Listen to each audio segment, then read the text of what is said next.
Hello YouTube and welcome back to the Nitro Addiction. As you can see, we have a different Savage sitting here. This is not mine. This is a buddy of mine's. Now we'll just stick with that shot. He bought it years back, and we bought a truck and got a bunch of pieces. And basically rebuilt this from the ground up. I think it's been sitting for a while, and he just wants me to check the diffs and get it going. We may have a little bit of a diff issue. We're gonna find out. Give me a sec to finish getting set up, and we'll go over this thing in detail.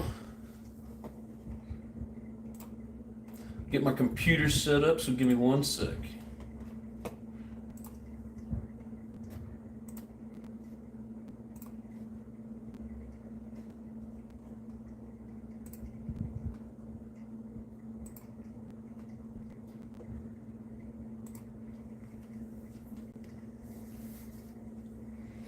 All right, we got Mark Nugent in the house. What's up? How you doing?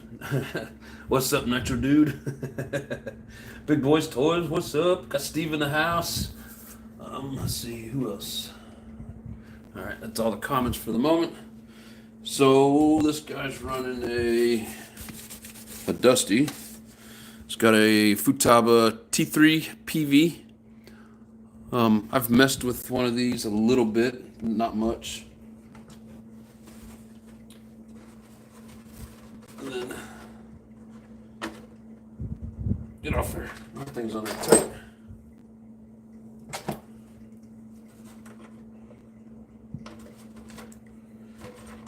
So I think we got lucky. This was probably like 8 years ago when we found this body. Had to be 8 years ago. This thing's been sitting for a while, but so pretty good shape. I mean, it's still decent. Looks like it got a little warm, but I don't think we bought this with a truck. I think we actually found this shell by itself. I don't remember what we paid for it, but like I said, it was about 8 years ago. So I'm gonna set that off to the side. So yeah, he didn't really want to spare any cost. He wanted to go all out and basically put as much into this as we possibly could. I think it ended up costing about $1,500 roughly. Don't know if that's good or bad. Like I said, it was 8 years ago, and he was finding stuff and sending it to me. I'd order it and then put it on. So, let's see. We got my baby doll. How you doing, Lily? We got RC Fanatic. What's going on? Got Mama in the house. How you doing, babe? A2RC. How's it going? I said, love the design. Yeah, I love those old bodies. And then we put. He wanted a purple color scheme with this, and like I said, we'll go through all of it here in just a minute. What is that? Oh, it's his. Huh. I didn't know his his receiver was tucked down in there. So 304 SP. Huh, it's the same one that I use. But yeah, so there's his receiver. Let's see who else we got in here. Super tricked out. Oh yeah. Let's see. I don't know if you guys can see this any better. So it's got Proline trenchers, big bad boys on it. It's been so long ago, I don't remember much about this chassis, but this is different than, most of the chassis out there. I don't know who made this. I don't know where we found it. I don't know what we gave for it. I don't remember. It's been so long. I do have an old video of this. You can go back on my channel. I don't think I did like the actual build of it, but I had it on there. We talked about it. So he wanted a T-bone bumper on it. Not really my style, but he had one on his other little electric truck that he had, and he really liked it. So he wanted as much protection as possible, because he wanted to bash it. It's got some nice upgraded. As far as I know, these are the HPI silver aluminum shocks. This is going to be. Oh wow! Looks like he got it crammed down in there and kind of bent the post. I don't remember if this is FLM or GPM. I'm not 100% sure on that, but it's got purple RPM arms all the way around. It's got a RPM purple skid plate. See if maybe I zoom out a little bit.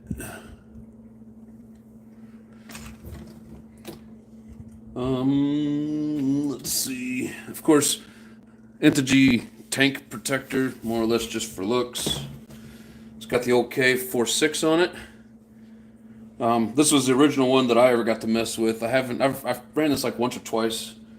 But with these big ass tires, it ended up seemed like we kept messing up the diffs in it. So, what else we got? This is just a stock HPI, or not, I guess not stock. I don't know if these came stock with certain ones, I guess like the SS or whatever. But I mean, it's basic HPI exhaust. This here is a motor saver air filter. Let's see. Can't see it very well, but you can see that blue down in there, so it's a waterproof. I think it's a Savox. And then he's also got a, what is that, a 1271 for the steering servo. Let's see.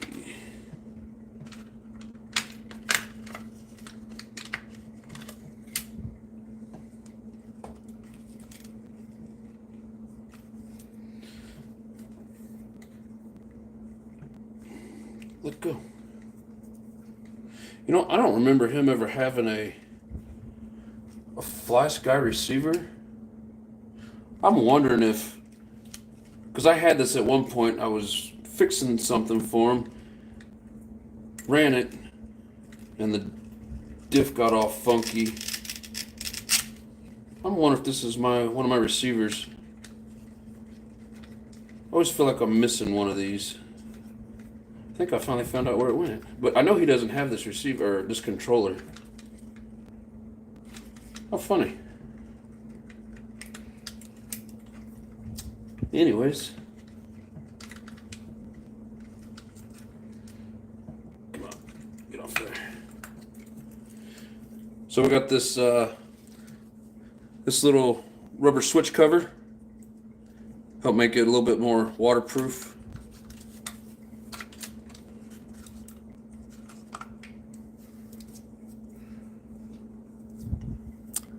1200 milliamp Venom, which I also have the same thing. I don't run it very often, but I do have one of these.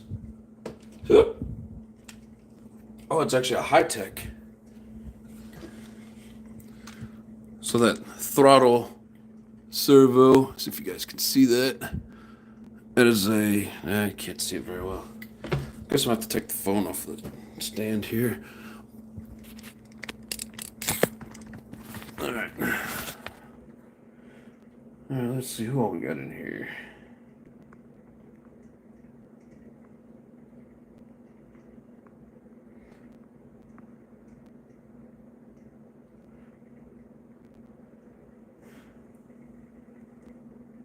The shocks in there look really nice addiction.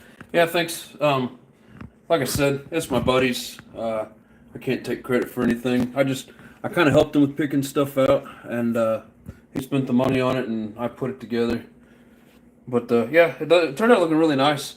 Everything with a purple theme, including that awesome original 21 body. If I'd have known back then how scarce those were going to be, I would have tried to find one for myself. What's going on, Rinks? How you doing?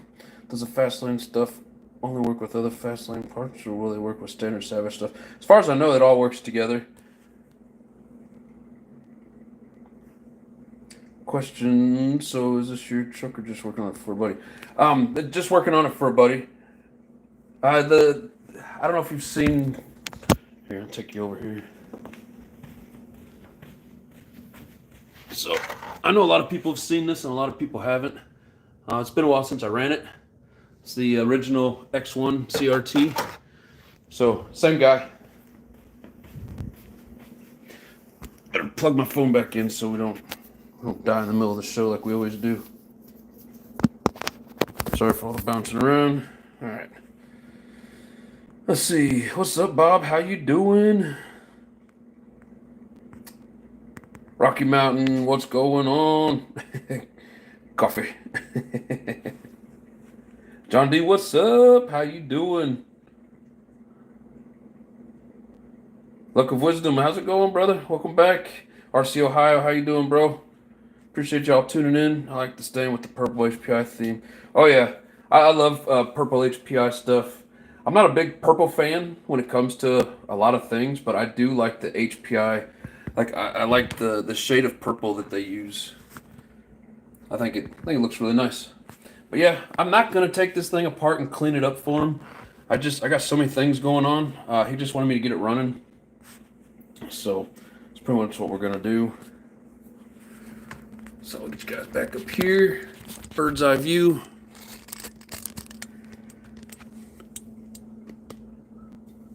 All right. I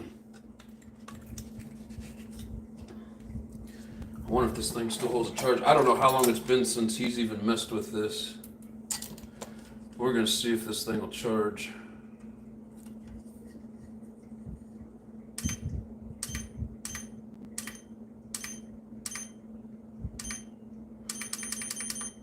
So sit on Lifey. Damn it. I need to program this back to LiPo.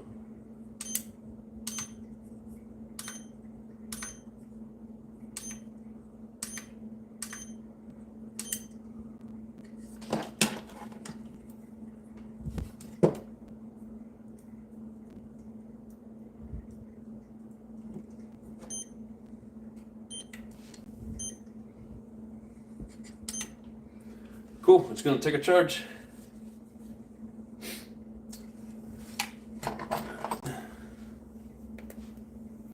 What's going on, Lotus? Whose is this one? That's a buddy of mine. We've been friends for quite a few years. But the same guy that owns the X1 CRT, the old Offna Truggy. Yep, same guy. Let's see. So I don't know what kind of shape this air filter's in.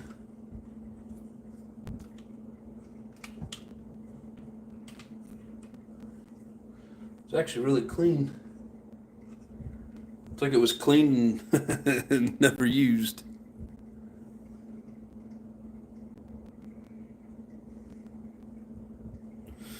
I think we're just gonna go with it. And I don't know if he's done anything with this since the last time I had it and gave it back to him. I know I used to run it quite a bit.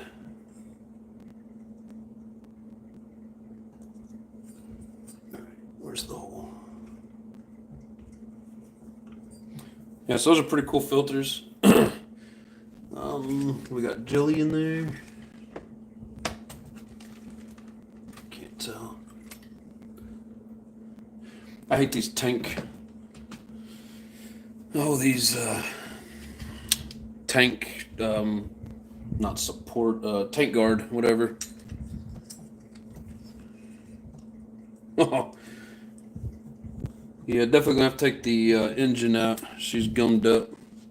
It's been a while since he's ran it. But anyways, so that's what we're gonna work on.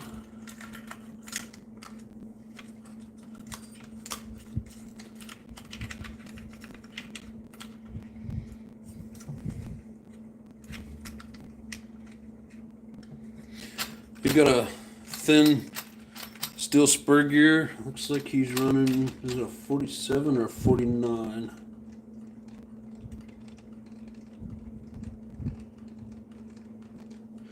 Yeah, I can't see it from here. I'll have to check it out when I get it apart. Alright. So first things first, the only way we get the engine out is if we take the tank out, which means we got to take off this guard.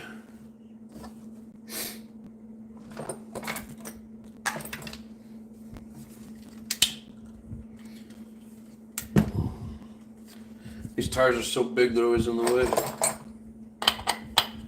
I like these trenchers, but man, they're so big. Seem to do a lot of damage to the to gears.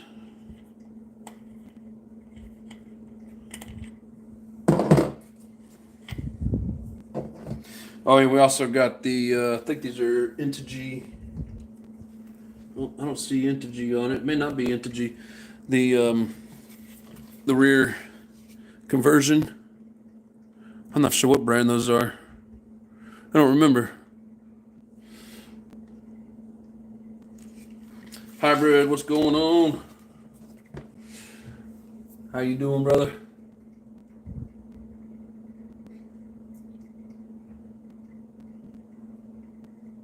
I need to get this hydro finished. What?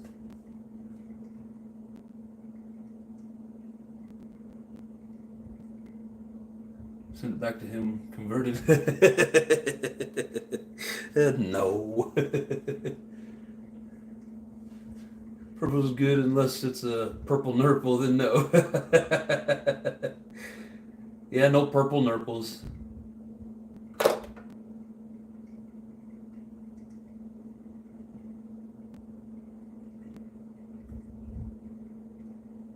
Northeast, what's going on, brother? How you doing? Hybrid's in the house. Hybrid, your prize from the drawing from way back when should be there sometime this week. I don't know exactly when, but I need to check the tracking info.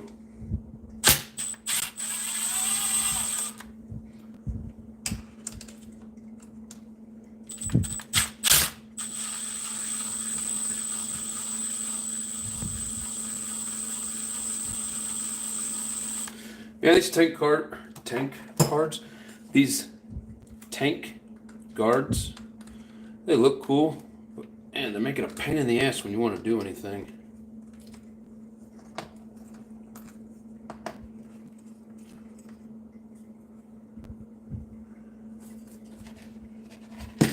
Forgot I got a bowl for those screws.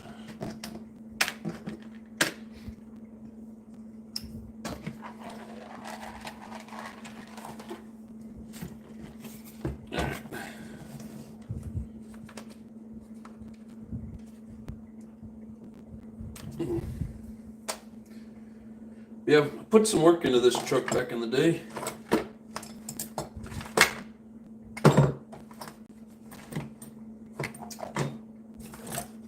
Where my needle nose. It was a fun project. Yeah, so the truck we ended up buying came with a bunch of purple aluminum Integy junk on it. And the bumper looked good in the pictures, and then when I went and picked it up, it was all smashed in. But of course, I was just excited to get it and get out of there, and I didn't even notice it until I left. So I called the guy up, and I was like, man, what'd you do? Jump this and destroy it after you took the pictures of it? And then he tried to just basically lie about it. People on Facebook Marketplace or something else. Come on, get off there.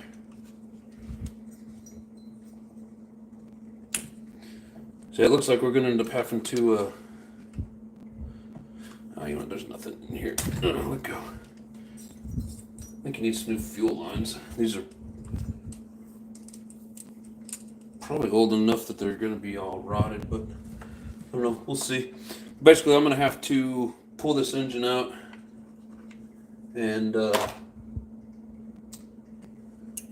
take it apart and get it all cleaned up. Because she is gummed up.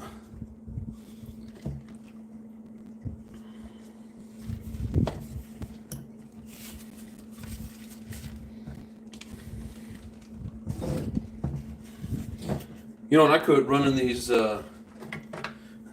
skid plates, which this looks really cool, but I quit using these because, man, every time you want to get in there and do anything, you gotta take this crap off. It just becomes a pain in the ass.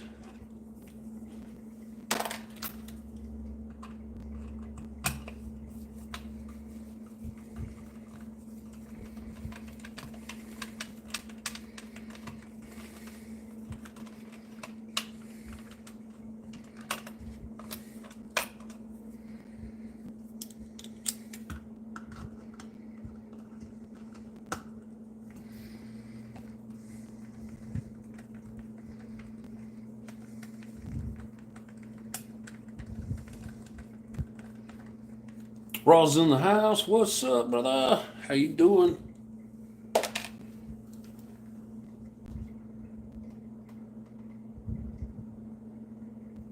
Travis, what's up? Looks like Grizzly's in here too. What's going on, brother? Super one-handed. How's it going, bro? Good to see you back. Snow is shoving my RCs. Yeah, it snowed here. We only got like maybe 3 inches, I would say. Not a whole lot, but we got some.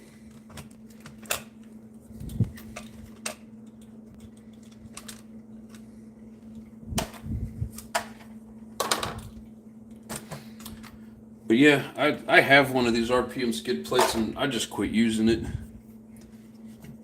So we got aluminum servo horn with a 1271 Savox down there.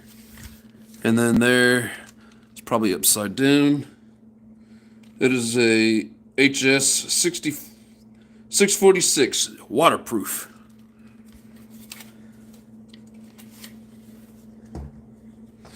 Even got a, I don't remember what brand or anything about it, but you could see that purple engine plate.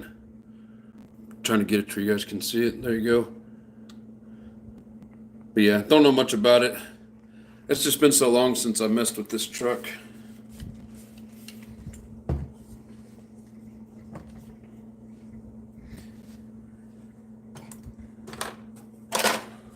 need to get some of this stuff out of the way.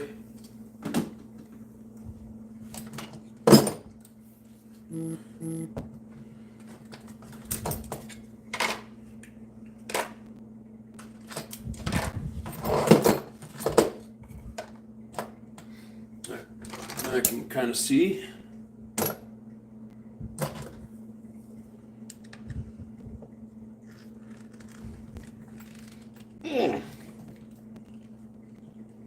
Man, that guy is in there.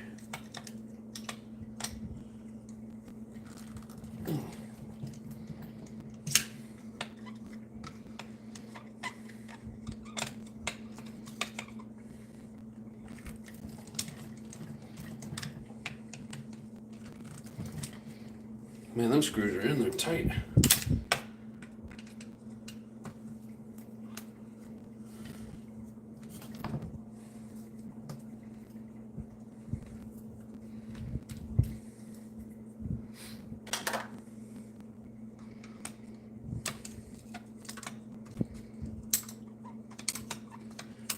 No, this guy's a really good friend, buddy that I work with.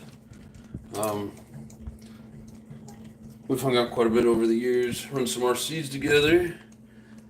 We usually work different jobs, different sites, so I don't get to hang out with him too much anymore. But we try every chance we get.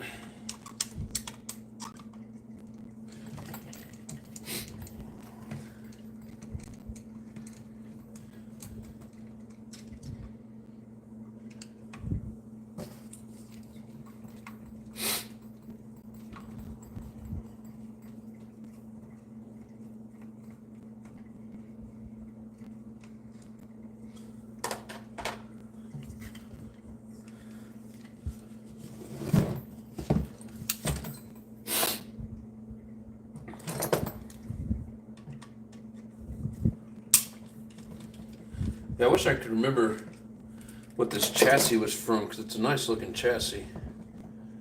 I really, for the life of me, I can't remember.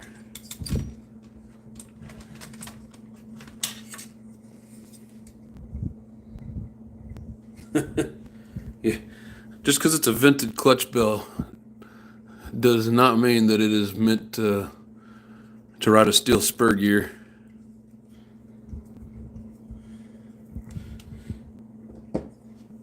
So, I mean, the training. So we had some sort of issue with it. I don't know if one of the diffs, if something happened to one of the diffs, or what the case is. But once we get the engine cleaned up, we'll figure it out.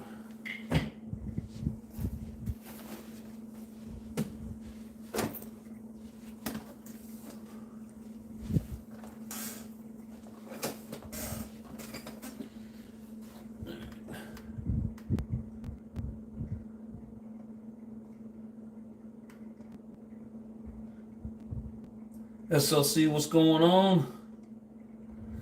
Yeah, I think I got everybody. If I missed you, my bad. You know, I think it's time. All right. This is just kind of off topic, but I'm allowed to gift out some more free memberships. So we're going to do that real quick.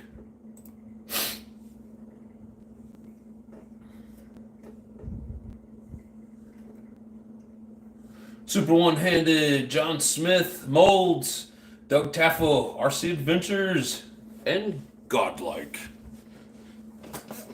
There's the first 5. Congratulations, people. Desmond Taylor, what's up? I'd like to find a center skid plate for the Genesis. Yeah, right? I don't know that they make those. Next round.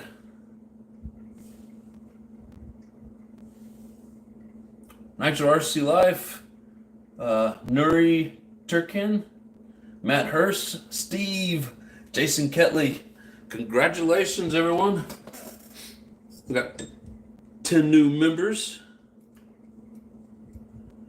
All right. So I saved these paper towels from the Kyosho. So there.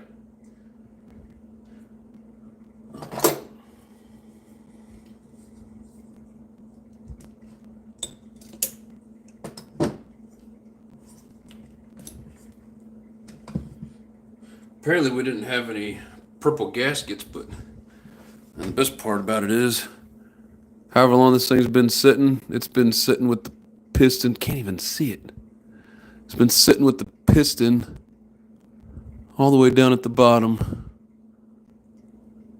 I think you can see it there.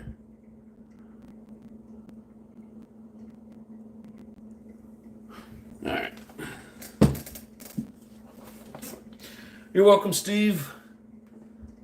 Congratulations, everybody. Grandma Vic, what's up? Thank you. I got the package, but have not opened it yet. Been very sick. All right, Grandma, you guys just got to let me know when you're ready to do it so I can make sure I'm there. Post one of those messages, whatever they call it, a post. Let everybody know you're going to do it. I can't wait to see your reaction.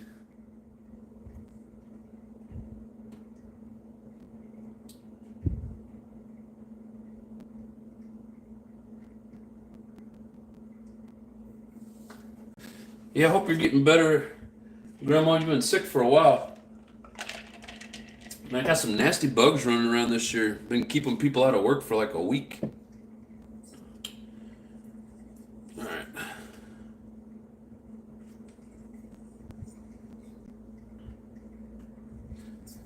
So I'm gonna have to cut the zip tie off. I don't know if you guys can hear it or not, but there's a skid steer outside plowing the parking lot. Keeps making loud bangs. Man, this thing's pretty dirty.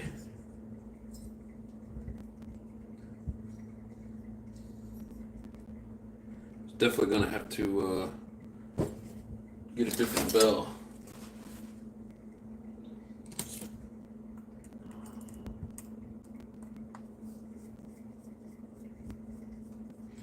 Molds, what's up? How you doing, bro?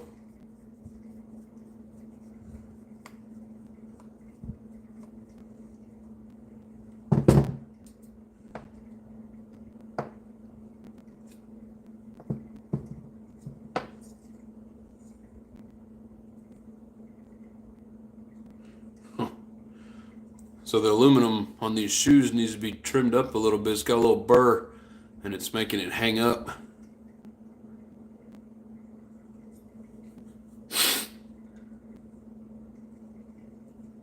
Man, that thing is stuck. Stuck like Chuck.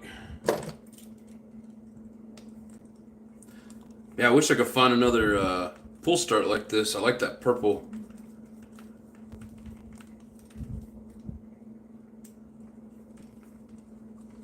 I don't even know if these exist anymore.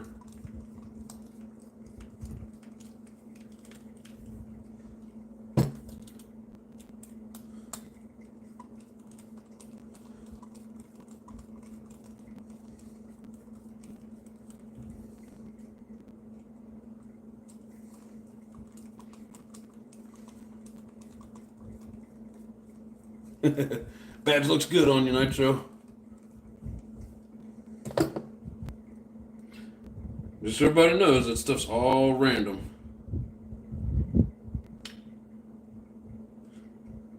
Okay, well, it wanted to pull out the whole shaft, but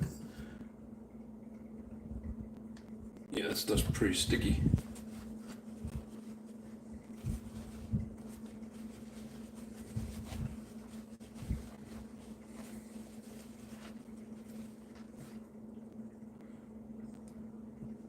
That's what happens when you don't mess with these for a while. They get all gummy.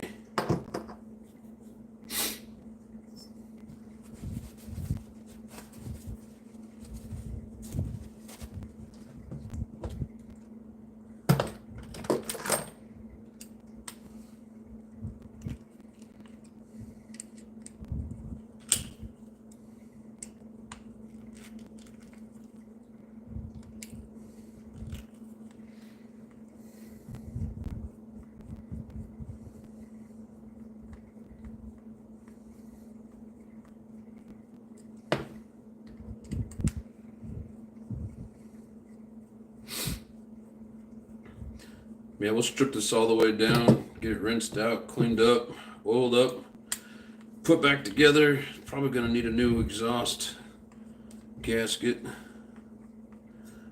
I don't know, the way that rubber kind of lays over there, it may help with the seal.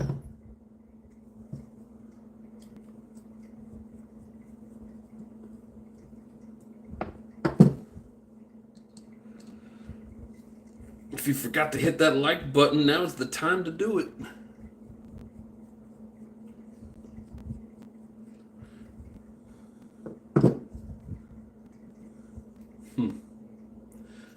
Trying to remember if these are interference. You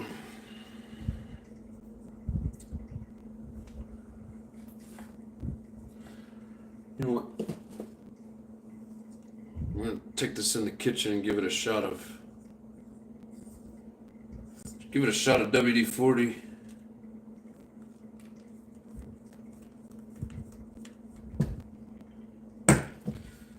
Because I know if I try to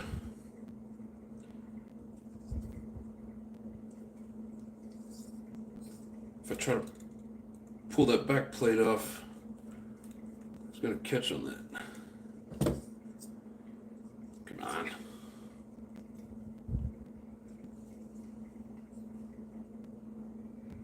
Yeah, this thing's set for a while.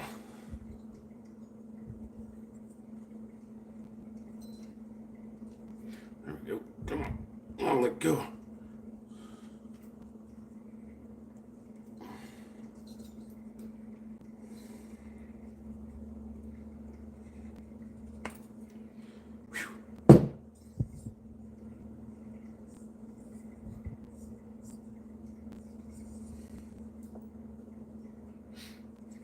pop these shoes off real quick.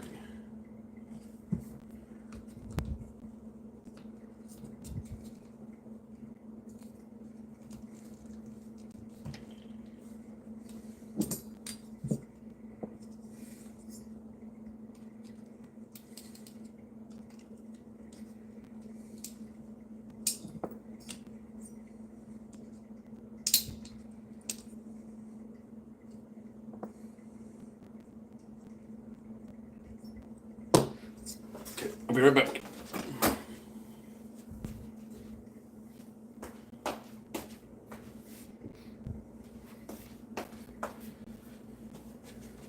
I'm gonna bring you guys with.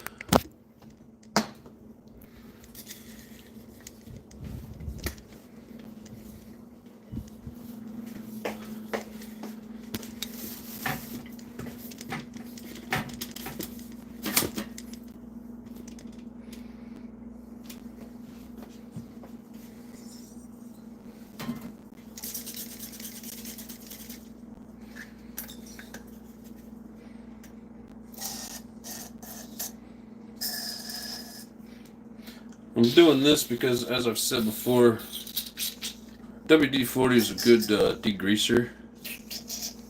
It'll help break this up. I'll probably have to put some heat on it. So I'll be right back.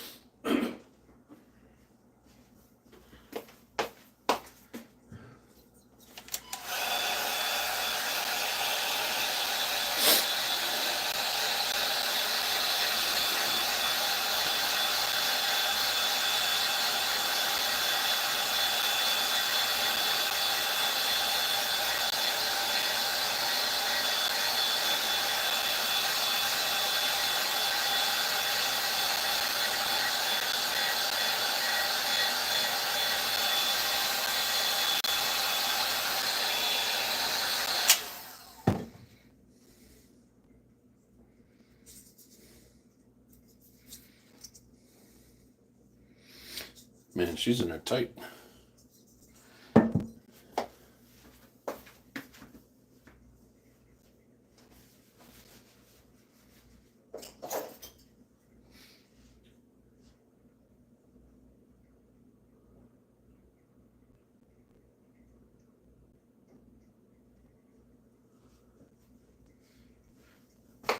All right, secondhand. What time's, if you're still here, what time's your live start, secondhand? If you're on when I'm done here, I'm going to stop by. And John, tell Cyclone we said, what's up? All right. Oh, that thing's on there.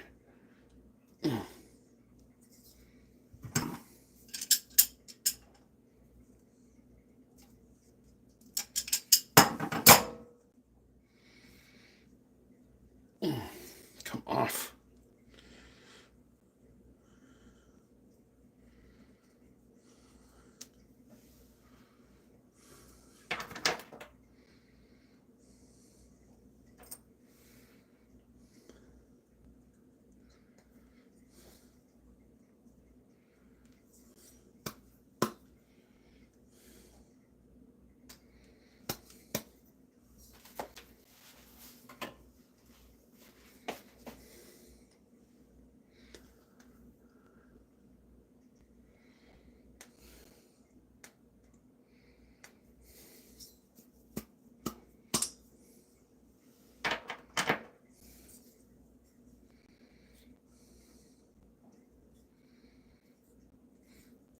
Still got some pretty good compression in there. Just gotta get it worked out a little bit. Just a little gummy.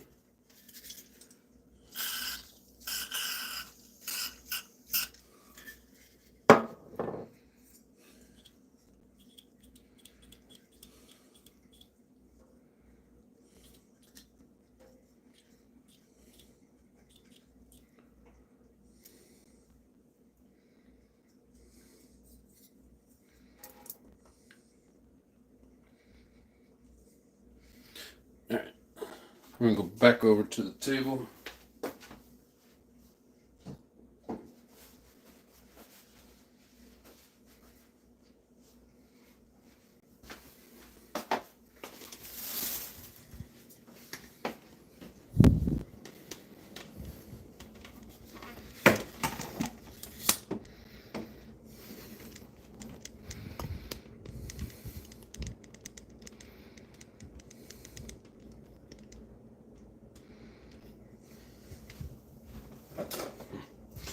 Actually, I don't like where this is sitting at. If I don't get the legs of the tripod in a certain spot, then I end up hitting them.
Whispers in are really tight for some reason. What's going on with my phone?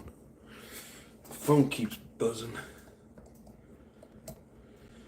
It's alright, probably something work related, not too important.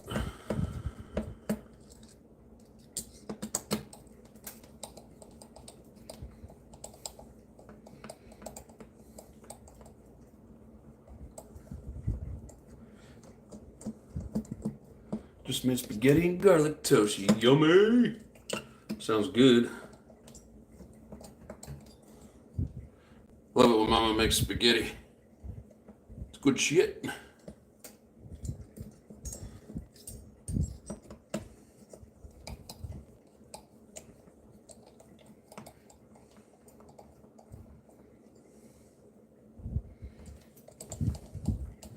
Have to remind my buddy, can't let it sit like this.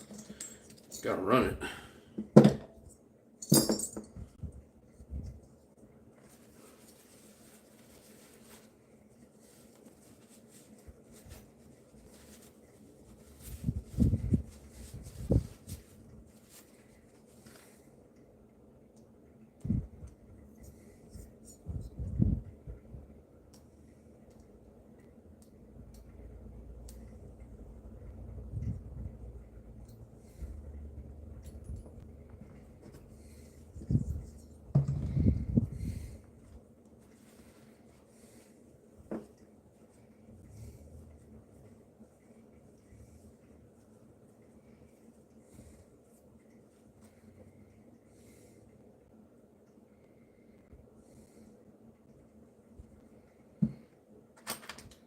So it's probably gonna be a pain in the ass to get out.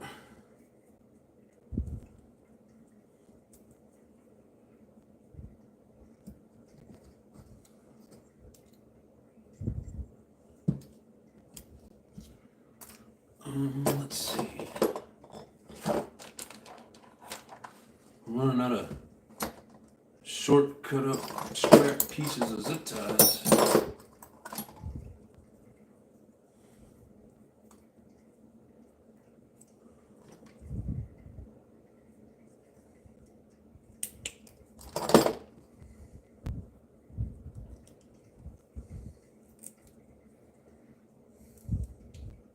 Do not use an air dryer. The best thing to use is propane with flame. Shooting flame all the way across the room. For what?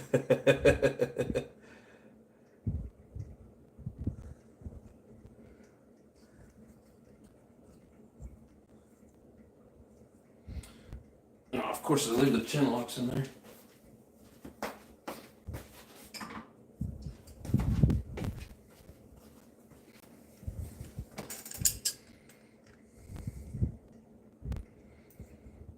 Nice. Can't believe how easy that come out. Oh, look at there. I don't think I've ever been able to just do that by hand. Wow. That's freaking awesome. Usually it's a 3-hour battle trying to get that thing out.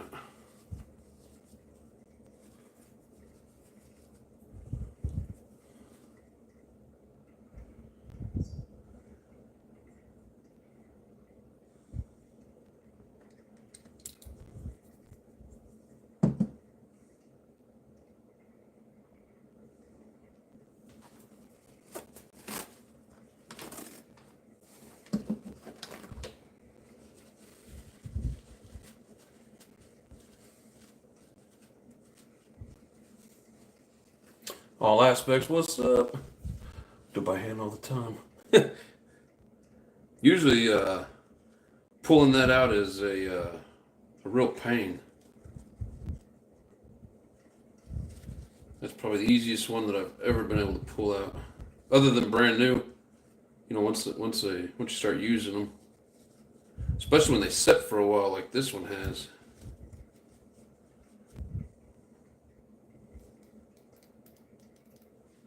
We'll get that lubed up here in a minute. So one thing I want to check real quick, see what kind of pinch we got in here. Oh, I made a mess. Apparently, I'm dripping WD-40 everywhere.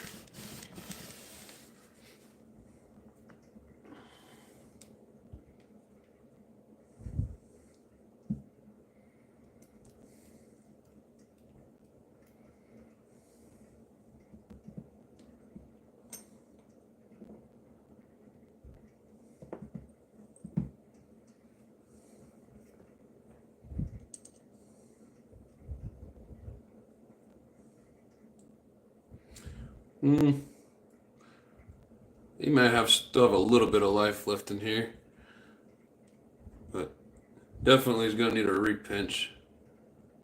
I mean,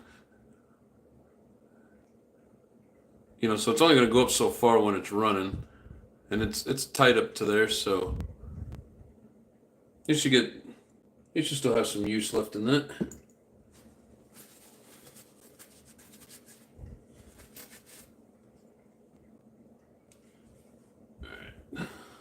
Now,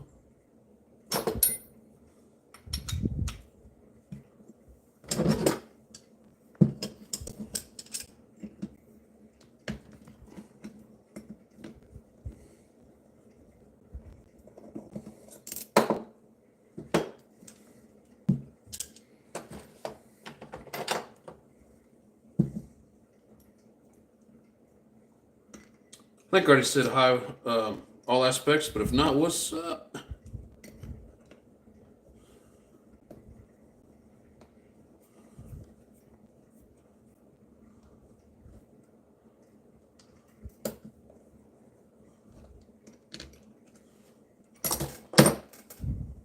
So you guys saying that's awesome. What we talking about here? Just shot a video on the Pico Integras. Nice.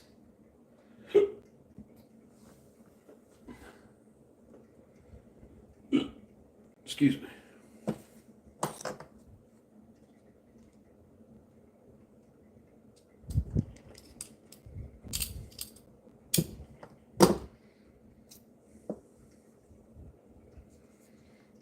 Come on.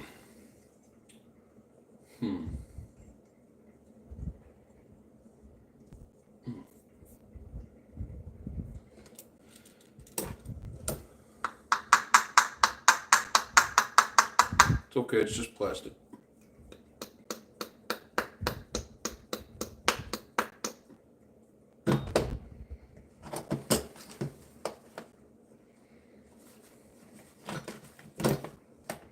Where's my other screwdriver? There it is.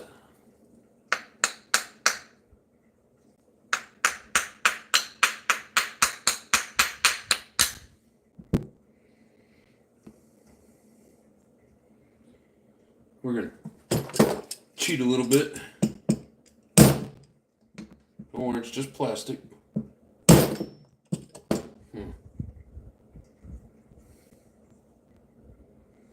Didn't seem to move it at all.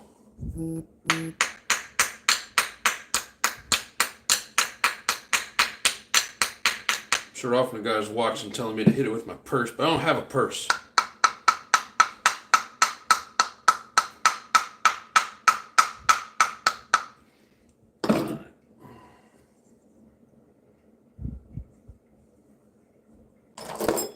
Of course, as I'm getting plastic chunks down in the end.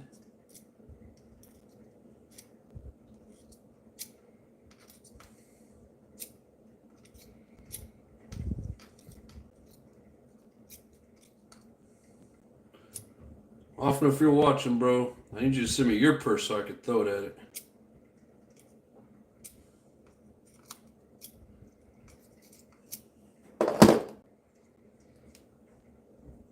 Get out of there.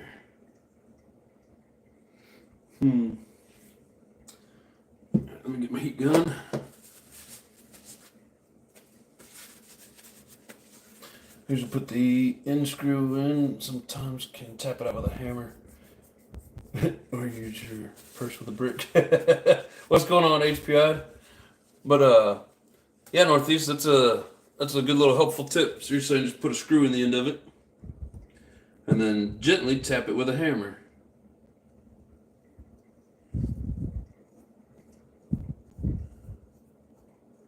And then that'll keep from messing up the end of that shaft.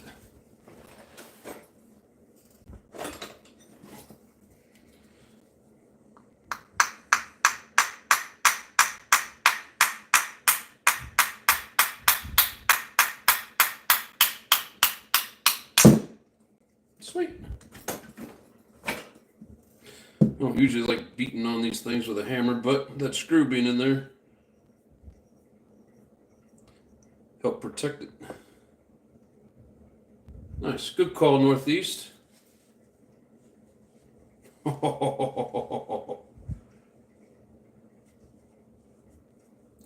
Maybe I should have heated it up. I don't know if that's a spun bearing or if I just forced it out like that. That might not be good.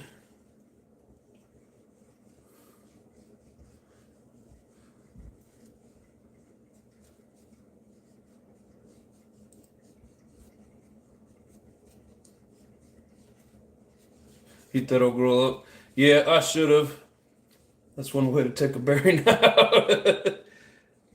You know, I mean, I've tapped on quite a few of these, not necessarily with a hammer, but you know, I've had to beat a few of them out. Even with heat. I mean, that bearing's falling apart anyways.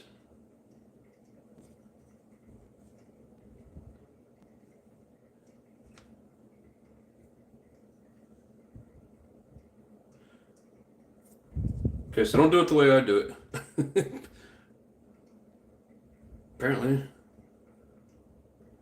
Sometimes it's not a good idea.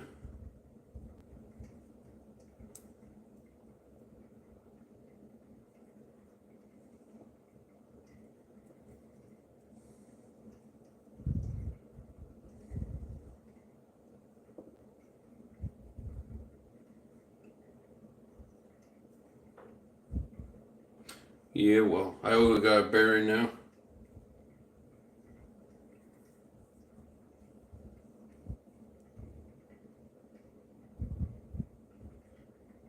I don't see any rust, it's just a tight fit.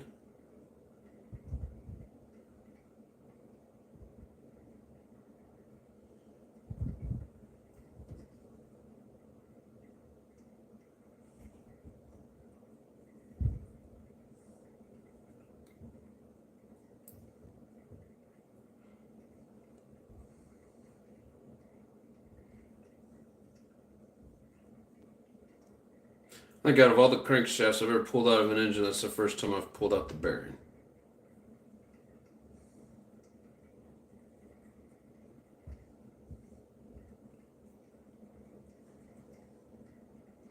Of course, now I'm really going to have to heat it up to get that off. JP, what's up? What's up, JW? How's it going? Trying to Pico into the lineup with the Starbucks. Kind of tricky. Oh yeah, I've only ever had that happen once. Well, now I've had it happen once. Makes me wonder if it was gonna just come out of there regardless.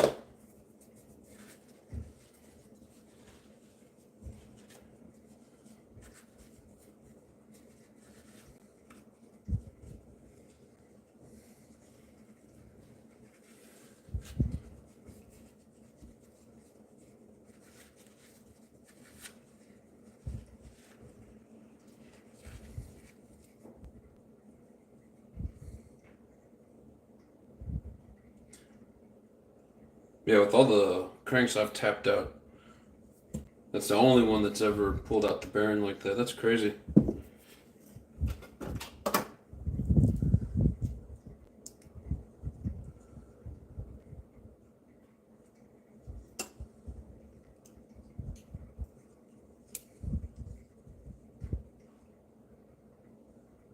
So it's a 24.9.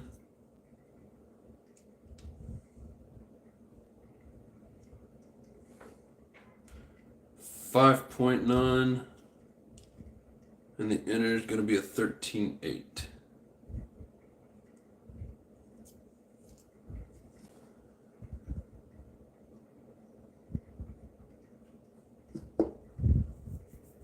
Well,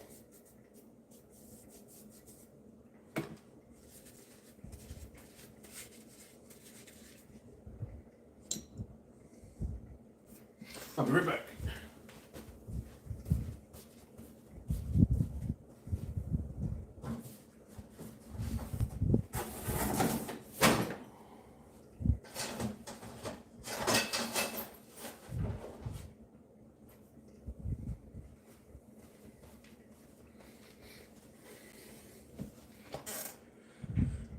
So I got a bearing in this old one of the case is messed up.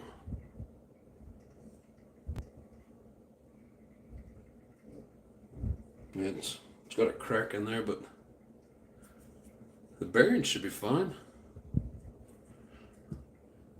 Wonder if my bearing tool will work on that.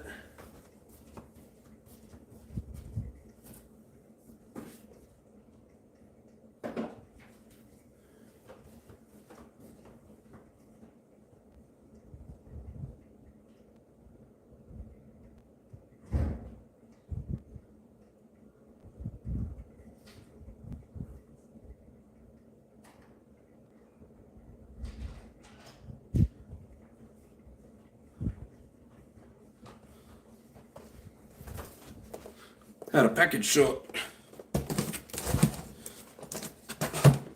We'll open that up in a little bit.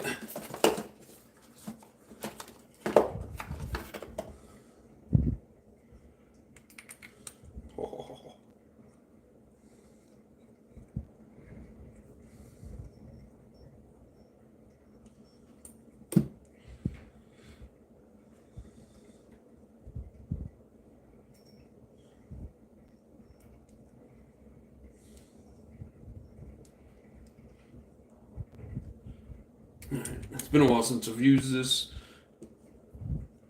We're gonna get this set and we'll put a little bit of heat on it.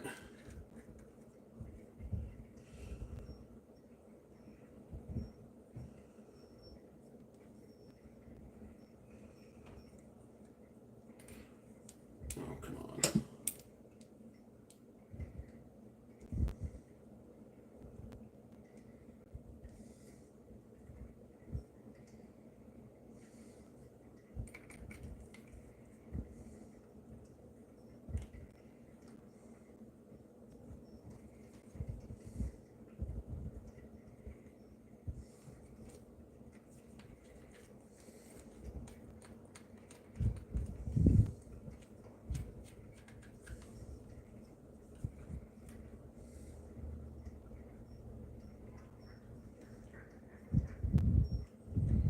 Man, it's been so long since I've used this, I'm trying to remember exactly how it works.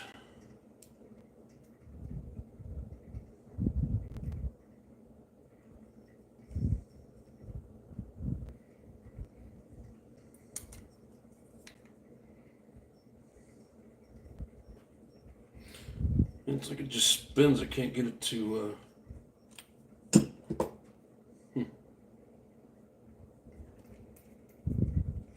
Guess I should pull out the directions.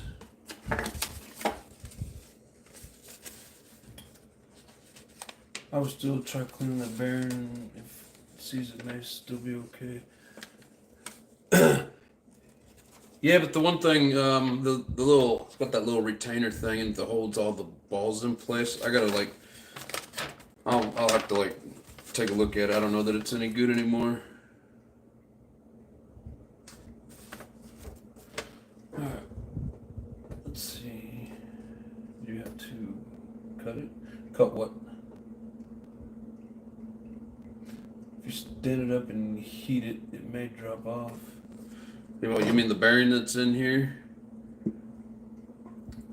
Maybe, but I don't really have anything to set it on that the heat's not gonna. Okay, so I do need to tighten that up. That the heat's not going to.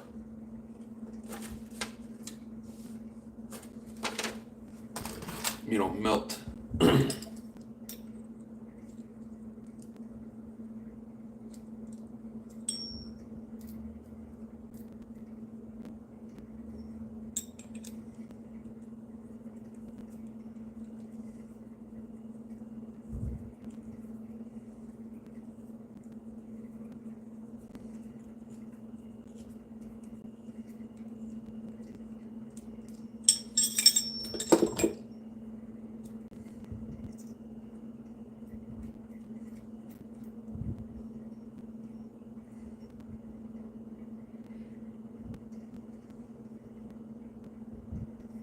It's been a minute since I've messed with this.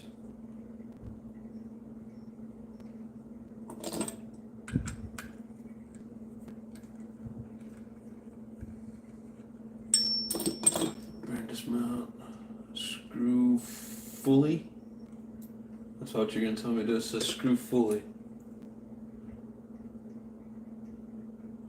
So unscrew that fully. Screw this fully.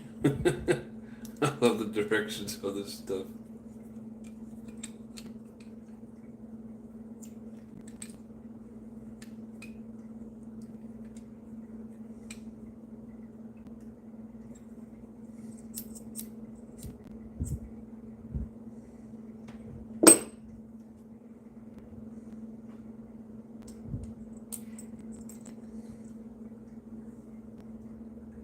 Give me a second, I'm looking at it.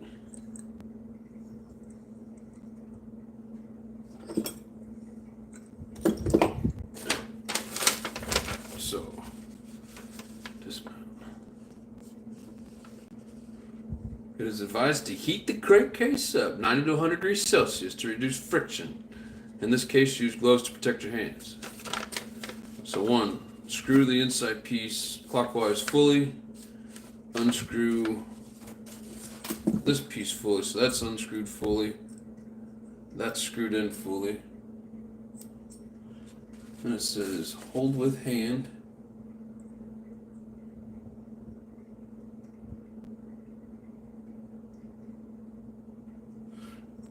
I think I understand. So you gotta hold it and then unscrew it.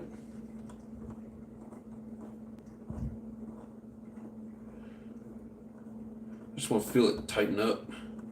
May not even be the right size.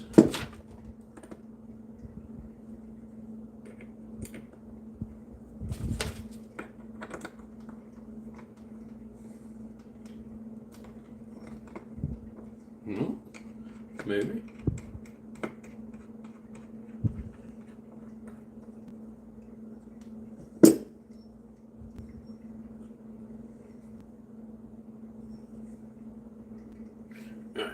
Now we'll put some heat on it.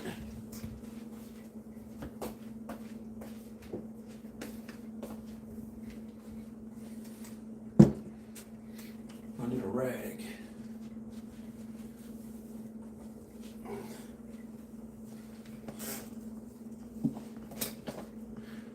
Use the oven to change bearings. It's so easy. I've never tried it. I need to. Let's see. What engine is this one? No, it's not the one that you sent.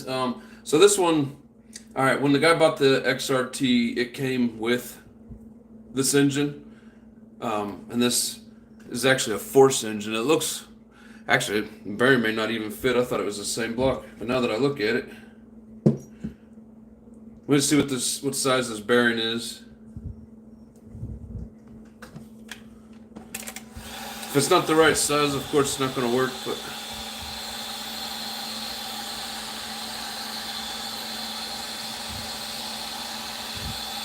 I at least want to pull it out and check.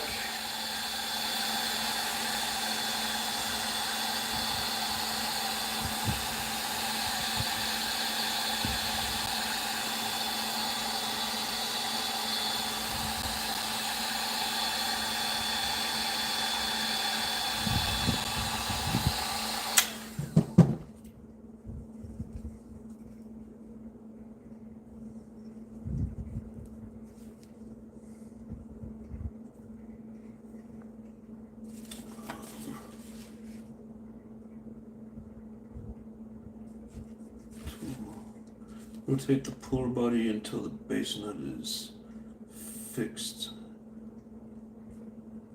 to the screw.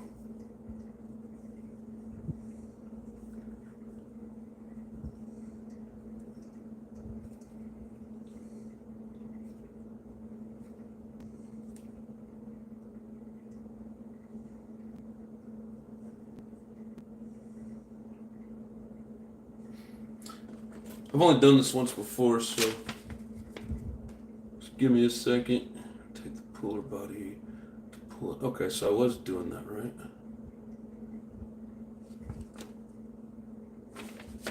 Yeah, so once it's, I've got it all locked in, so now rotate this.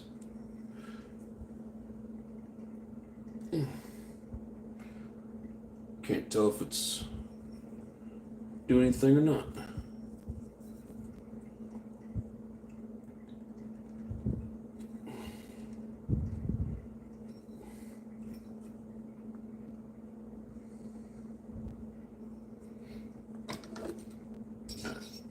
Gently pry on this and see if it's doing what it's supposed to.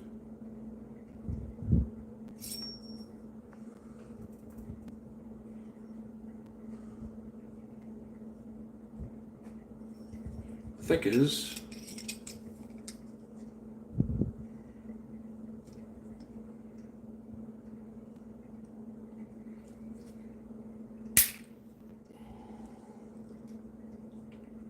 Or not.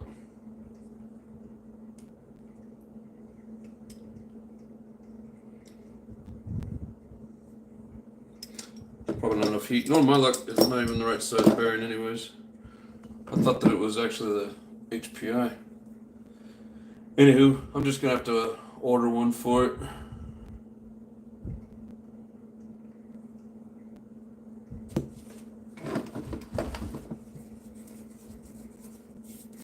That sucks.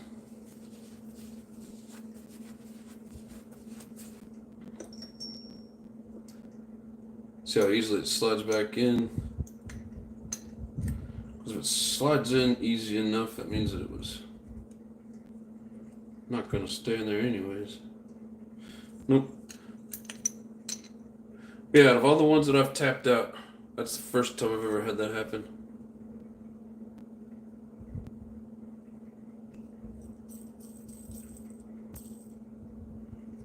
So let that be a lesson. Heat them up.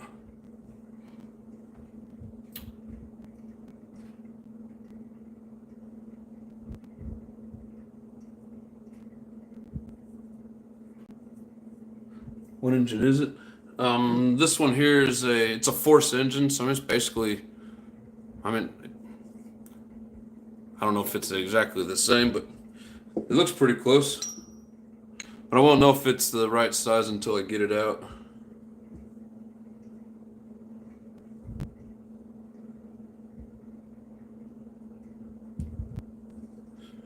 But this block is junk, so maybe what I'll do is I'm not going to put it in the oven. Maybe I'll just get it heated up good and then tap it.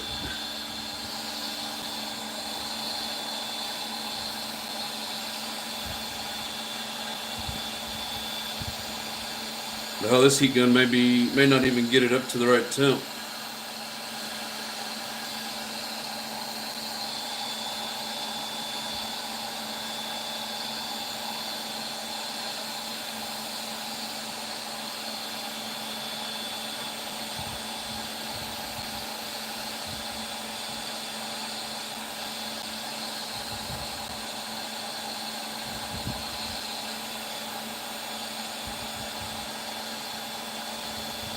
What's going on, Hugh?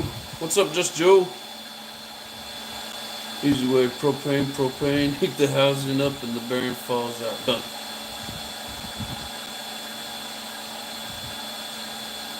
I'm gonna invest in some propane flame. Yeah, that I don't have.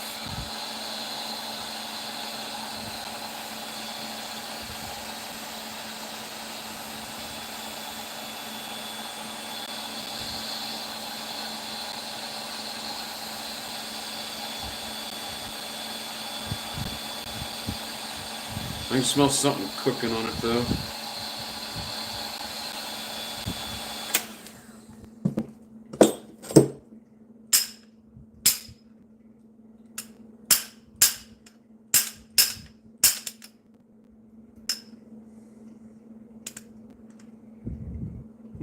Not enough heat.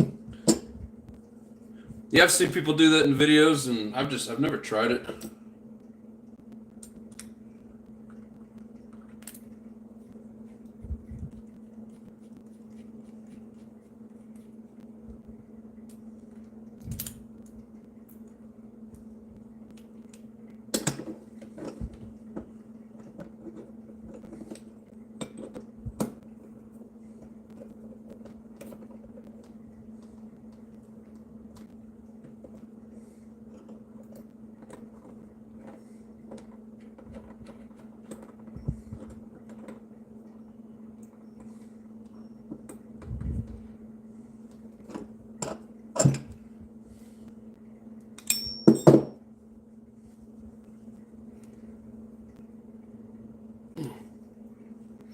She is warm.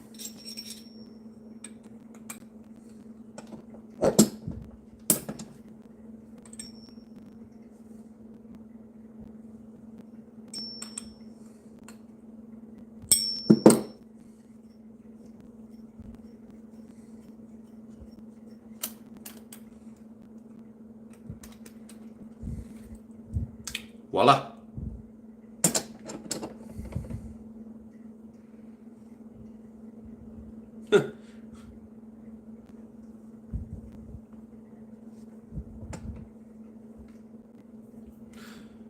Yeah, the little plastic insert that holds all the balls in place is stuck inside there, so yeah, I'm just gonna have to order a bearing for it. That's alright.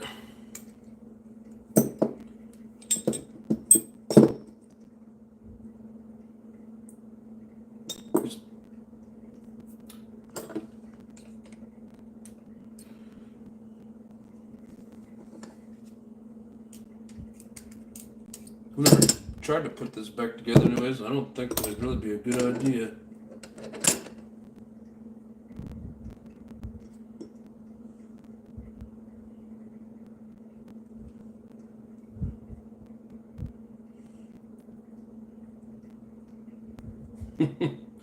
Sit here forever trying to get that right.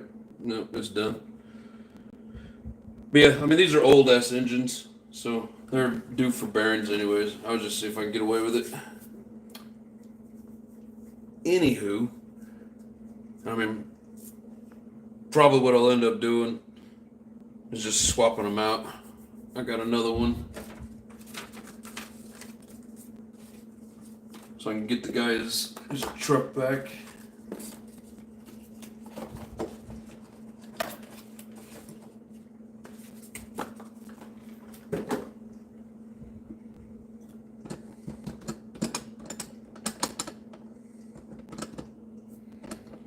She's a little bit warm.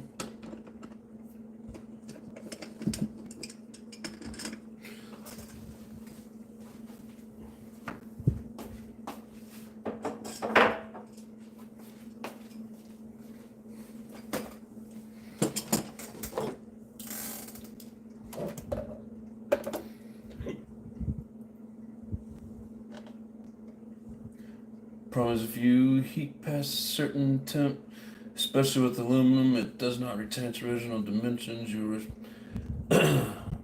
bearing race skidding or rotating in its bore. Yeah, that's why I don't really mess with that too much, because knowing me, I would just overheat it and kill it.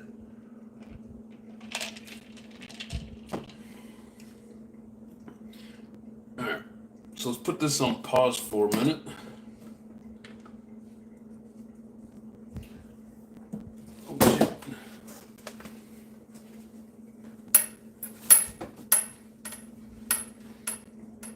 Every time I do anything, I knock over the 3-in-1 oil.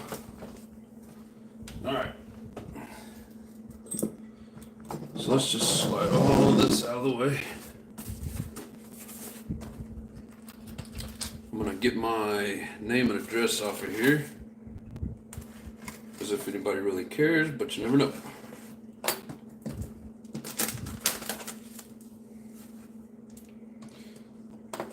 No, I don't want this guy's name.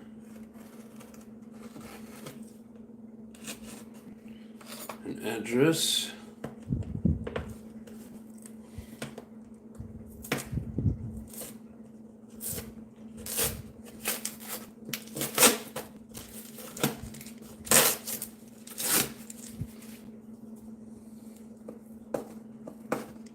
Give me a second.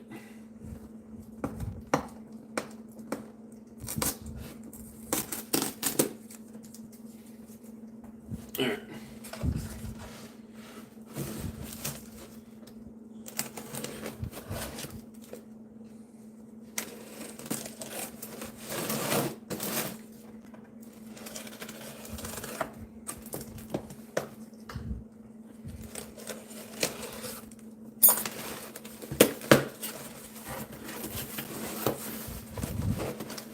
This guy drinks a lot of sparkling water. I've gotten multiple of these as like, packaging. Ooh, he said he sent some extra goodies. So I got a body post. What's going on, Jason? Jason, is that like fire? We're happy you're here, big boy. What's in the box? Alright, so we got a body post mount, lightning line, we got some yellow fuel tube, got another body post,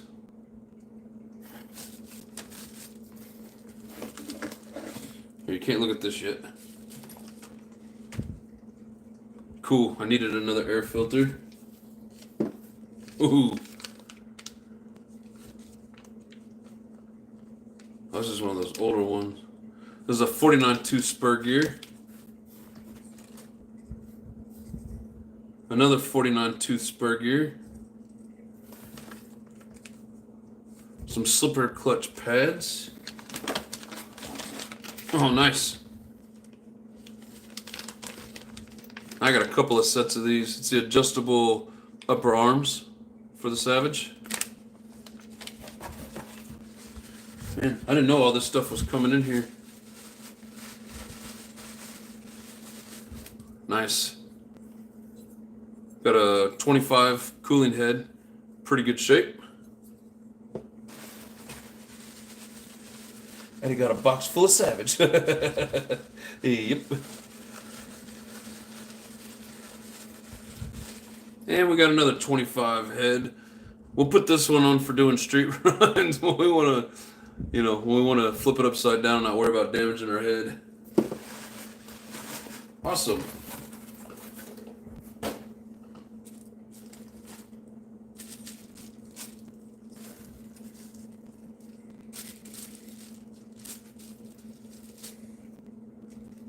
That's a different filter. I've never seen one of those.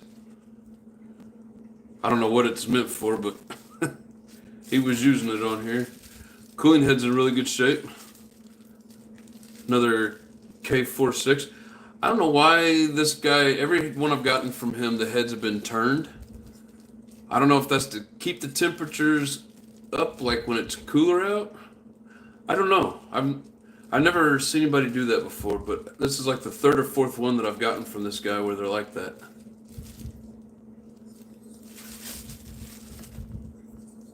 Got another HPI pipe, pretty good shape.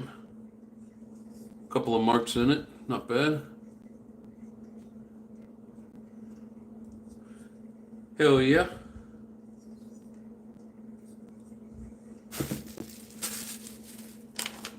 No, that there's pretty cool. Last one of these I got, it didn't come with the with all the pieces to it, so that's pretty cool. But we could always use spur gears. Hell, and fuel tubing. I've never seen this before. Dynamite, lightning tube. My head is damaged enough. Don't need to damage it more. Got the HP tuners MVPI 2 coming in tomorrow. Maybe speaking a bunch of stuff. I don't know. Pre-scratch. You're funny, Lotus.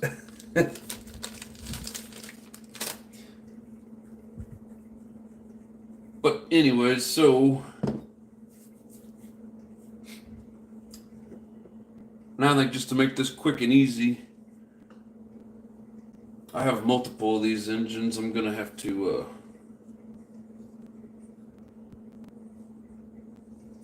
basically give one of them to this guy.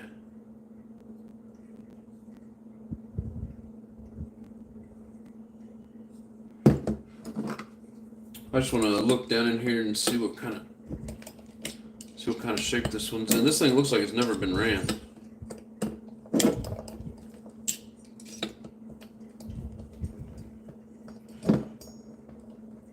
A lot of this stuff this guy had just sitting on the shelf as like shelf queens and stuff.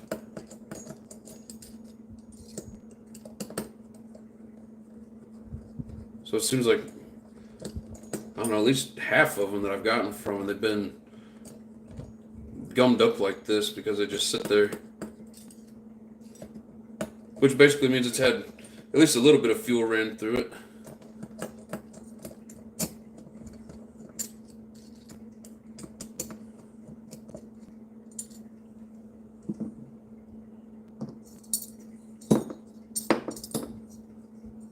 It's got good coloring.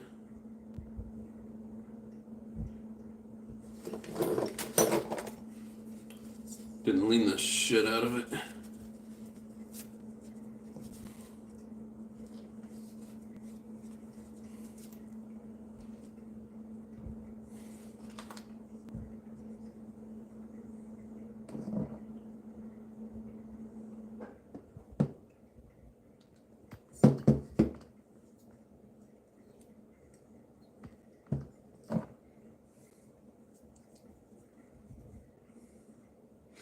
Yeah, she's gummed up.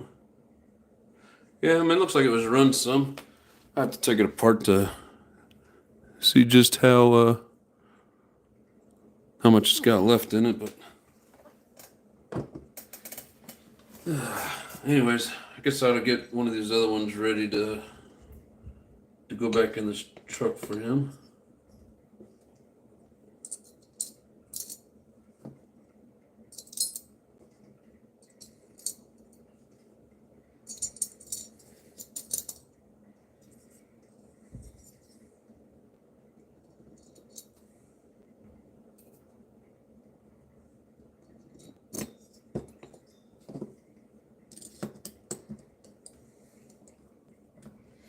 And they're really milking the credits there.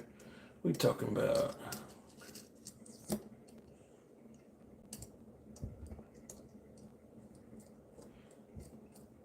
This is HPI.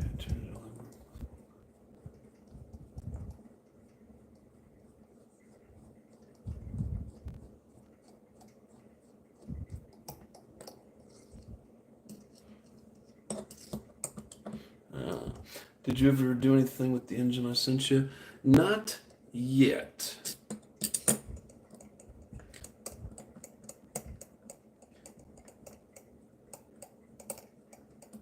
It was coming up on my list of things to do, though.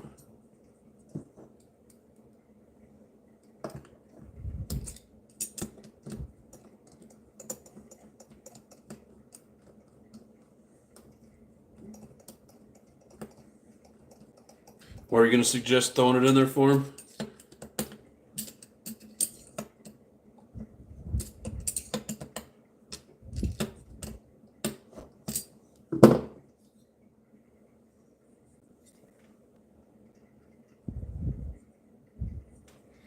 Got a little scratch up there at the top, but not bad. Alright. 100% software drives a Honda i30. Everything to work on, right?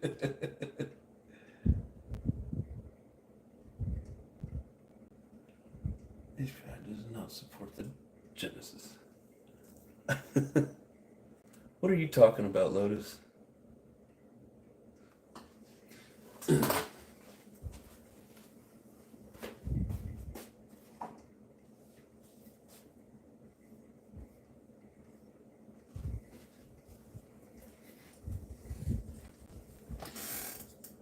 Did you say that this had a fairly new piston and sleeve in it? Sucks when someone can help you, but they won't let you.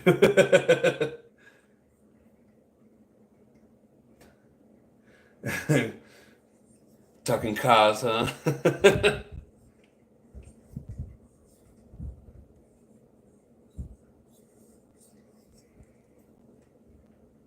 This one definitely needs a new exhaust gasket. That one's bad. Yeah, half tank.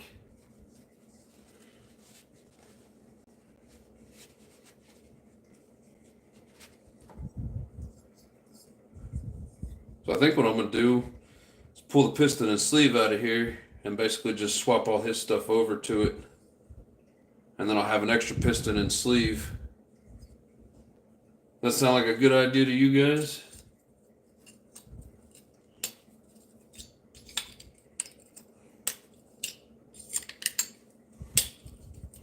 And I found out the back plate was junk, right? Yeah, I mean, I've got a back plate somewhere, but I don't know what kind of shape that it's in. It's actually one that came with his other the stuff that came with that Truggy, that XRT or X1 CRT. Sorry. There was a K46 like in it, and the pull start on it was so damn big they had to cut a big old chunk out of the chassis. So that was like the start of our problems. Block was good, just the back plate was shit. Yeah, I think I'm just going to swap this block over to him. Yeah, that looks pretty new, huh?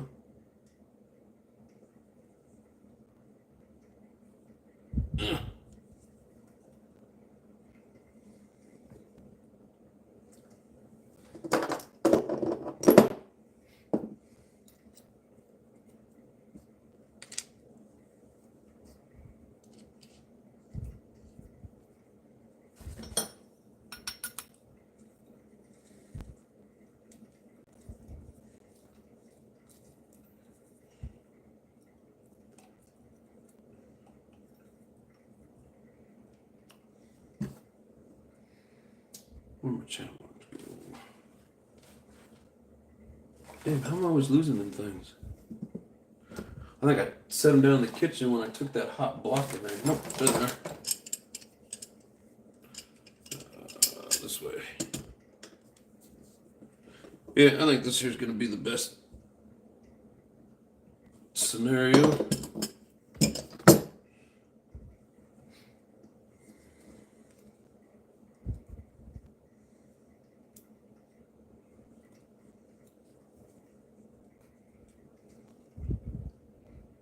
Oh, look at there. I don't think I've ever been able to do that by hand. Well, almost by hand.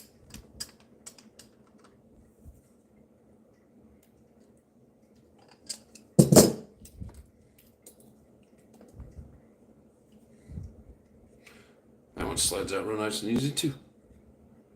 Hell yeah.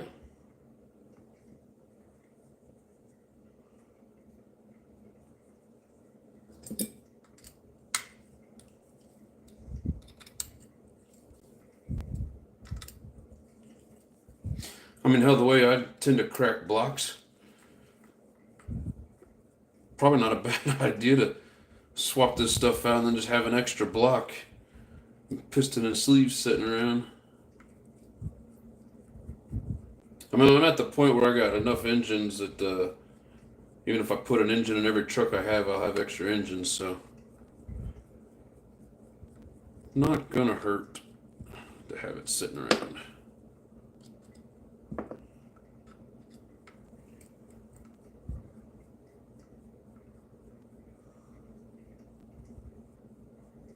Actually, we were going live for the startup with the grandbabies. If anyone else would like to watch, we blow it up. When you doing it? But I'm sick. Just kidding. But I'm sick of my stomach.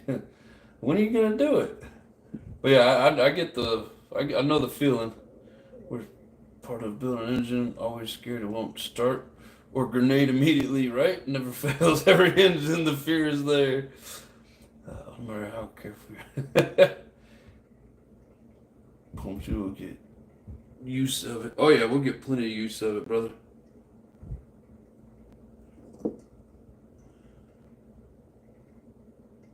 Huh. Is that what you meant by the back plate is shit? A little piece just, a little where the screw goes just fell out of that hole, that corner where it's a really big hole. Sunday, 5 p.m. All right, brother, I'll be there. But yeah, this just came out. There we go. That's some funny shit.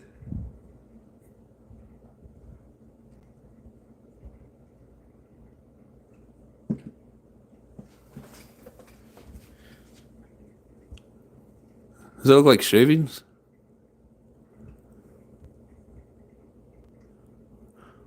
I wonder if that's just pieces from the back plate. Good thing you didn't keep running this.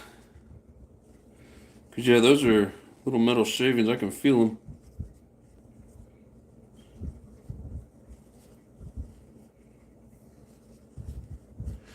Probably from the back plate. Oh, yeah.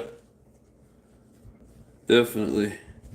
Yeah, we'll get that cleaned out real good.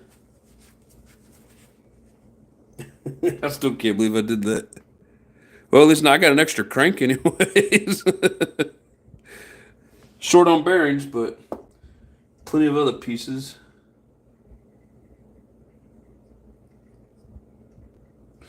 Ooh, I don't know if you guys can see that. Right there on this edge over here. That's probably where some of those shavings are coming from as well.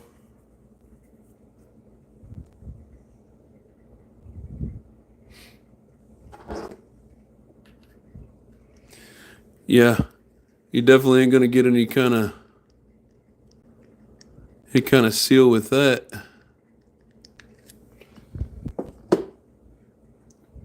So I got everything out of here that I can use. This thing's going in the trash. Unless you want me to hold on to this, Jay, so that, we could put it up as a souvenir. But yeah, once all that extra meat comes out of there, that thing's no good. Yeah, this thing's pretty much trash. No, toss it. That way we don't get it mixed up. Try to use it. Alright, let's see.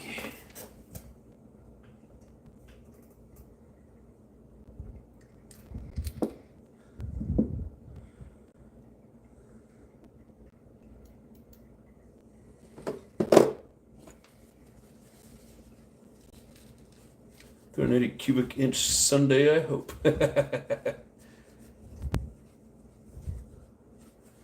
Big boy's whipping out some emojis.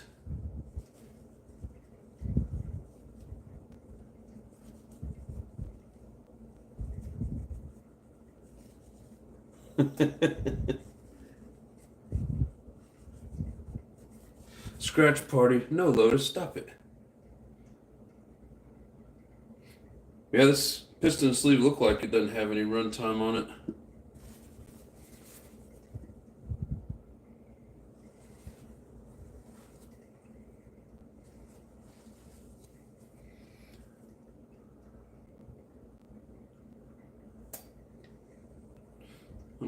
feel anything in there.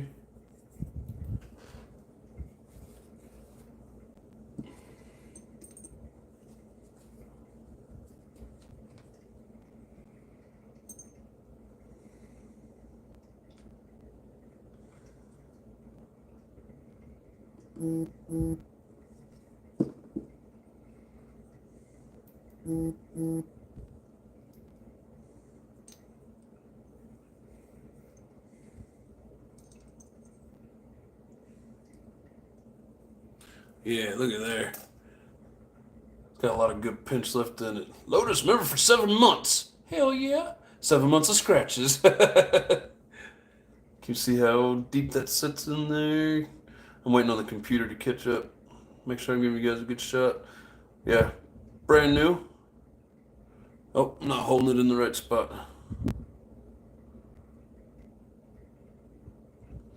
Hell yeah. I like the smell of that oil for some reason. All right. So that piston and sleeve is just gonna rest in my piston and sleeve spot. All right. So now we need. Take this off. We'll take stuff over to the sink, clean it out real good. I'm gonna take that block over to the sink, rinse it real good, make sure there's no shavings down inside there. I want to give them back a messed up piston and sleeve.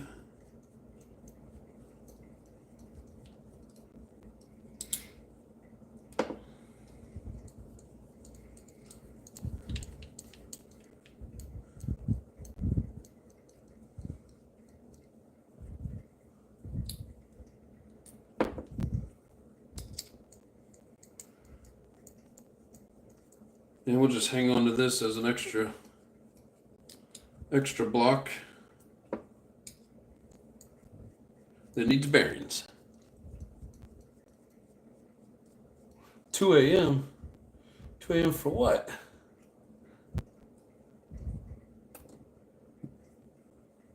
It's 2 p.m. What are you talking about, Hugh? Oh, it'd be his 3 p.m. his Sunday. Yeah, I got you. Yes, you were in Toronto, correct? No, Hugh's over all the way on the East Coast in North Carolina. 41 Thursday morning here.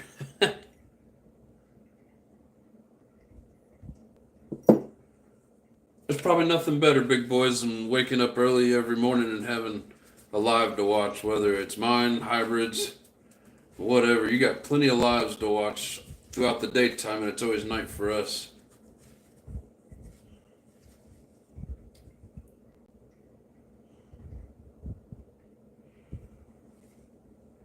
All right, so we'll set that aside. We'll take care of that later. All right.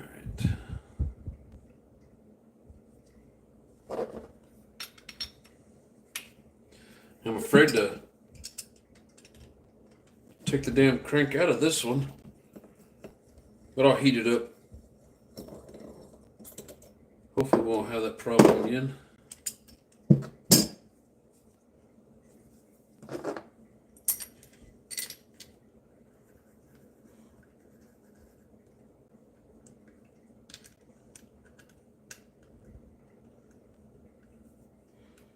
There's so many lives popping. Yeah, right?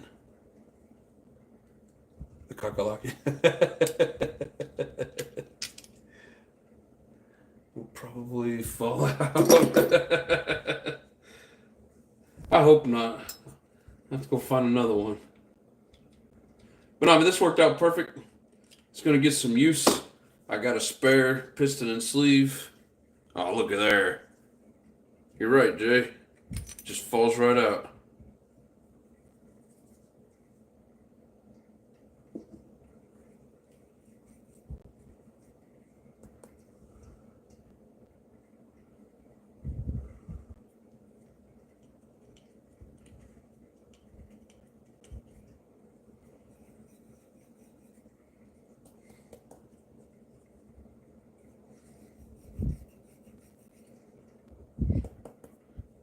Oh, looks like that one could use a new bearing too.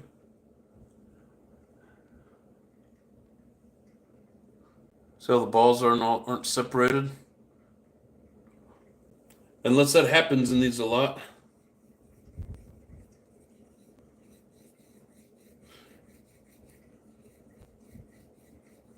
My math is rusty. I'm math in school, not math.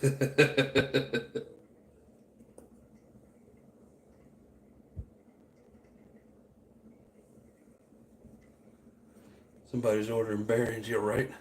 I bought it for $5. I'm not complaining, man. Trust me. It is all good.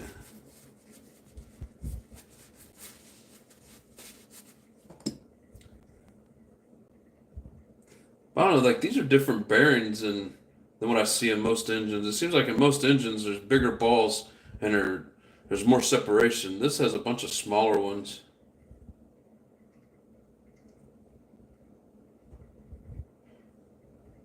But I'm just gonna go hit this with some WD just to rinse it out.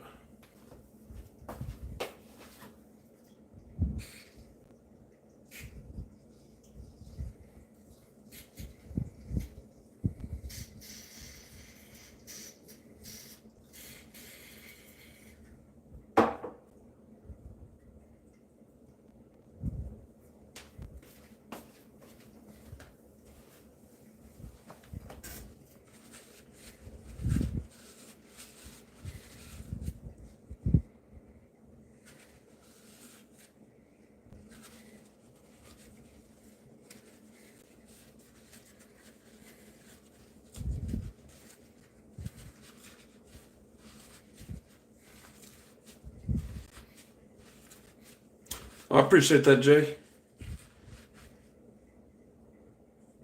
I'm glad I ended up getting the piston and sleeve from this because yeah, it's in really good shape. I mean, it's damn near like having a freaking spare it's almost broken.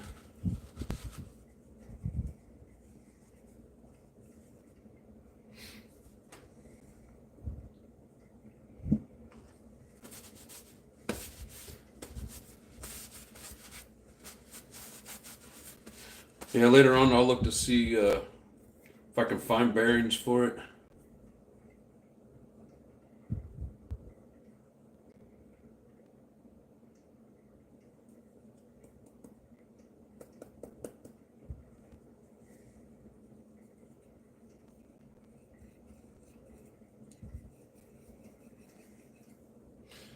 Come on, get in your individual slots.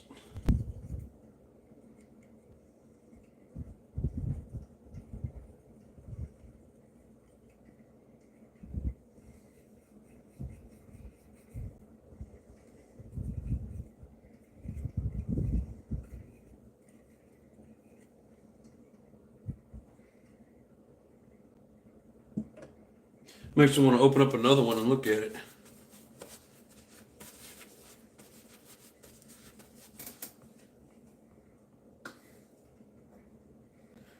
About the piston and sleeve, and then saw the engine was rough. Yeah, I've bought stuff before and then realized that what I bought for something, well, the something wasn't worth buying it for. I always hate that. But yeah, I mean, like you say, we'll get some good use out of it.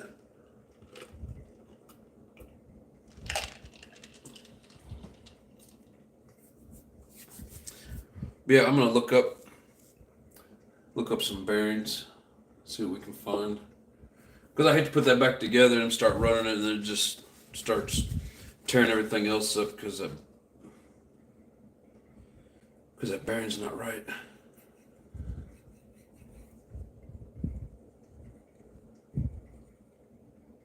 Anybody else ever seen bearings do that weren't going bad? I mean, bearings aren't supposed to do that, correct? It's kind of a dumb question, but as far as I know, those balls should stay in their own little slot. No, that's toast. Yeah, that's what I'm thinking, man.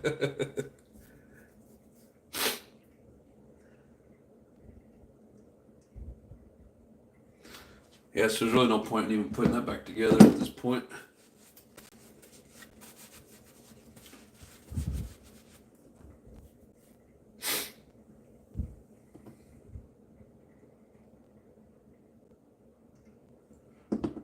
Makes me wonder how many I'll open up and they'll be like that.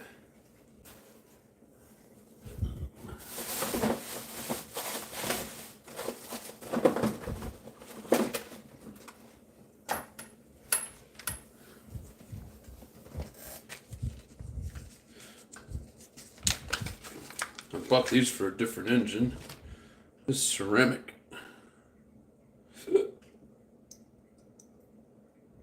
Oh.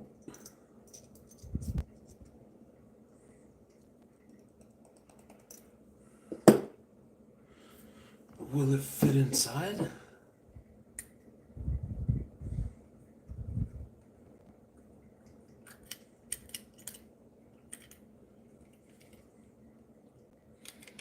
Huh. Well, I don't know.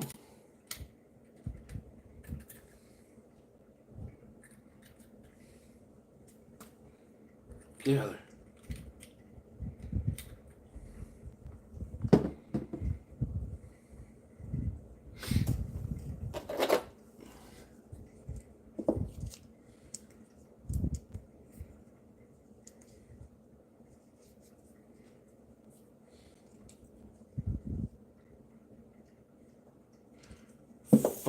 .5. 5.5.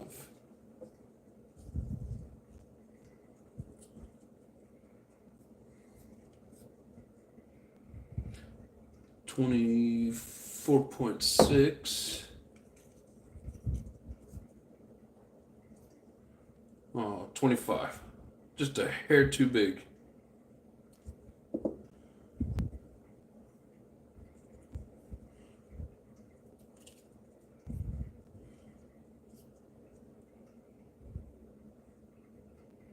If I do it there, 24.7. 25.1. Yeah, too big. What about this one?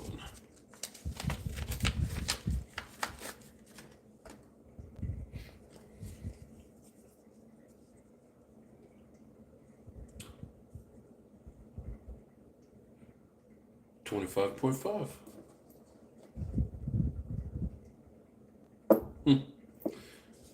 All right. Well, we was hoping.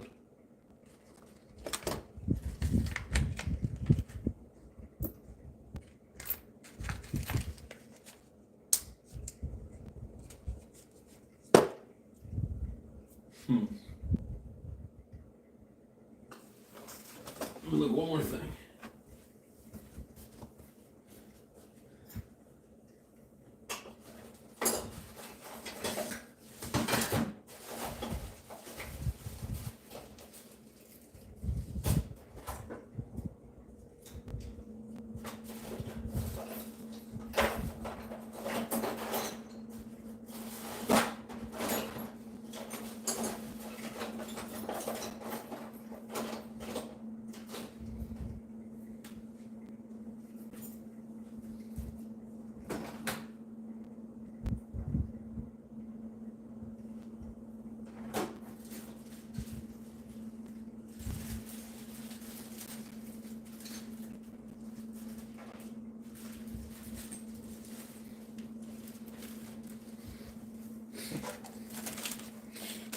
What do we have here?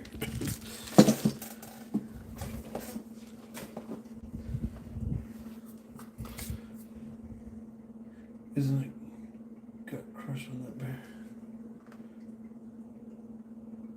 Do what? Actually looks like mine a few months ago.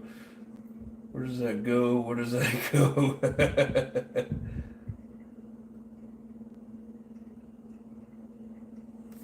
Alright, what are you saying here, JP? I would not off that one. It fell out. Haha. Look at Mod's note. 1425 by 6.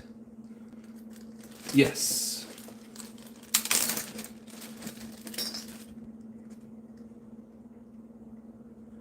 Yeah. Look at that. That's how they're supposed to look.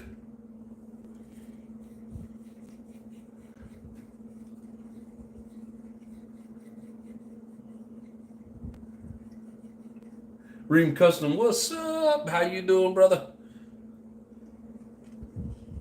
Hell yeah, we're gonna get this thing back together one way or the other, I promise. I'm gonna have to borrow some parts.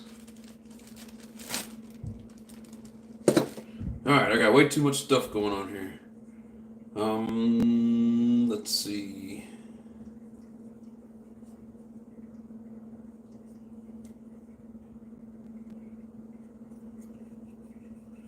Bearings feel alright.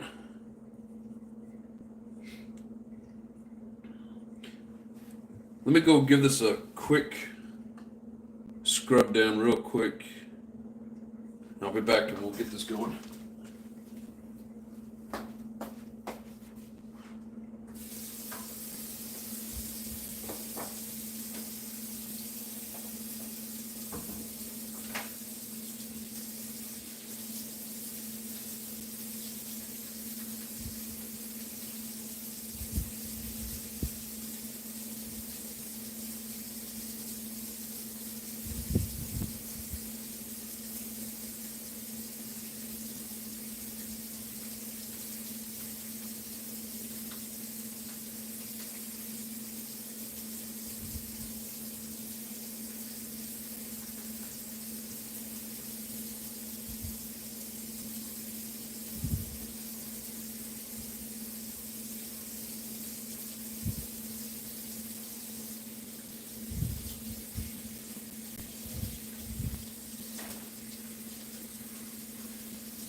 Oh, excuse me.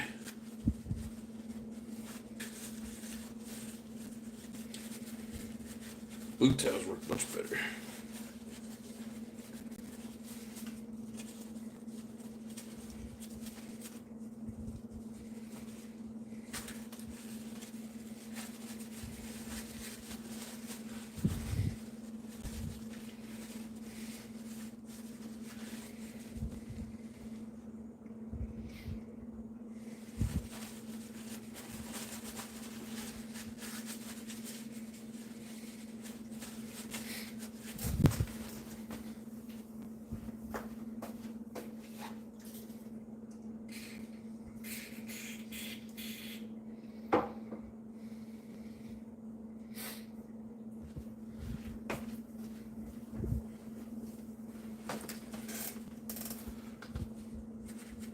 Those paper towels are kind of like getting single ply toilet paper.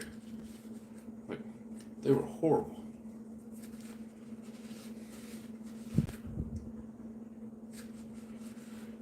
Like the toilet paper they put in those porta potties at work are half ply.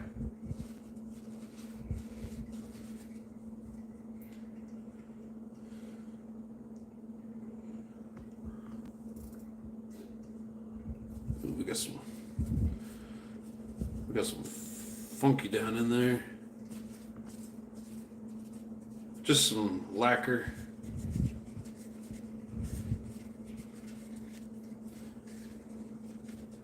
Curl that paper towel down in there really good. Give it a good twist, it'll get most of it. What it don't get, you can stick a little screwdriver in there and press on the paper towel and get it. I didn't do shit.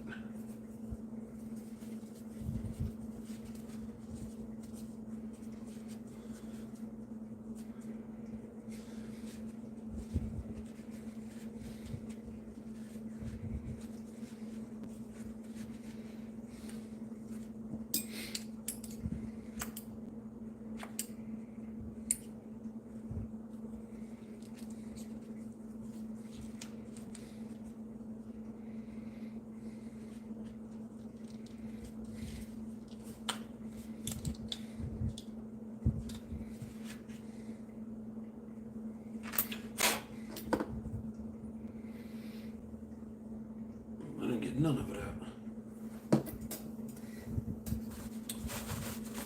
I need TP for my bunghole.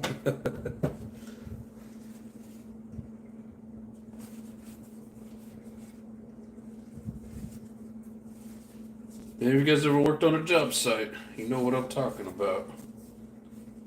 Or I guess it's been in a porta-john period.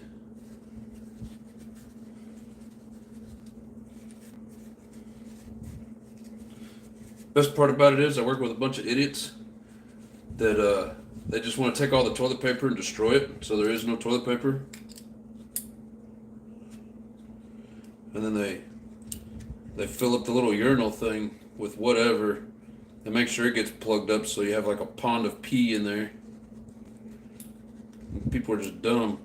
And then they sit in there and eat food and drink monster drinks and whatever and throw their trash down in the inside the actual, you know, the toilet itself. And it's like, you people are dumb.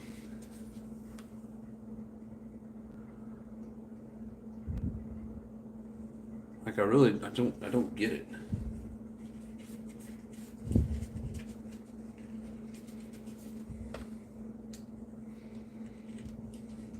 Construction ain't all it's cracked up to be.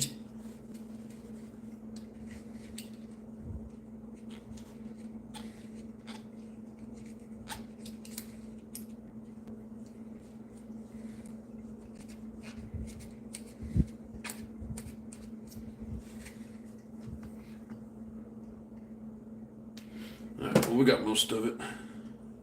Anyways, we got good bearings. Yeah, look at that, we got good bearings.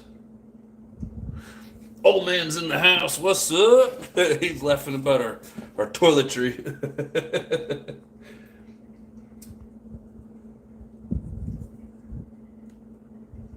Hugh is now Cornholio. I think he needs TP for his bunghole. Such a classic and such a stupid cartoon.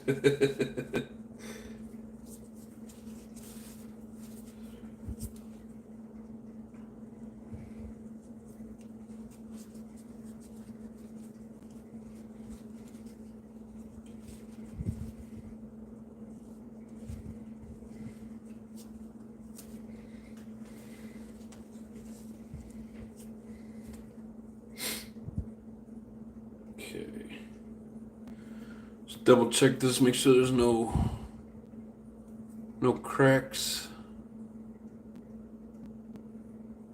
Don't see anything. Everything looks good.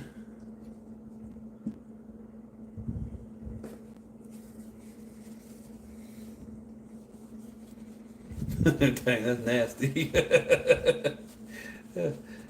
I mean, it's bad enough they sit there and eat and drink instead of working. But yeah, then put your trash down in there. And the guy that comes and cleans it stops up his pump. So we have dirty toilets for a while while we're waiting on him to get his shit fixed. And then it gets nasty.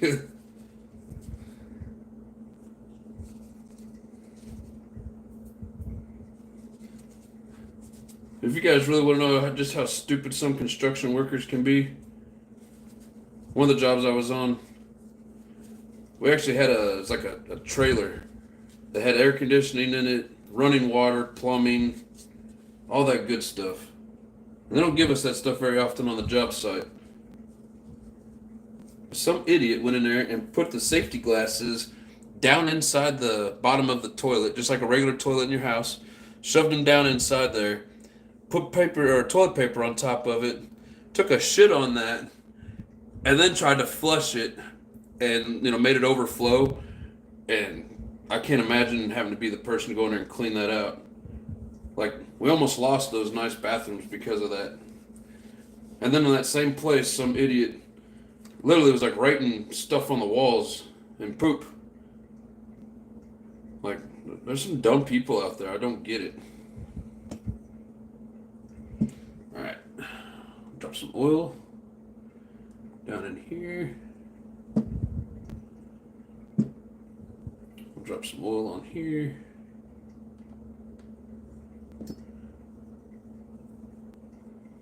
Yeah, people are stupid.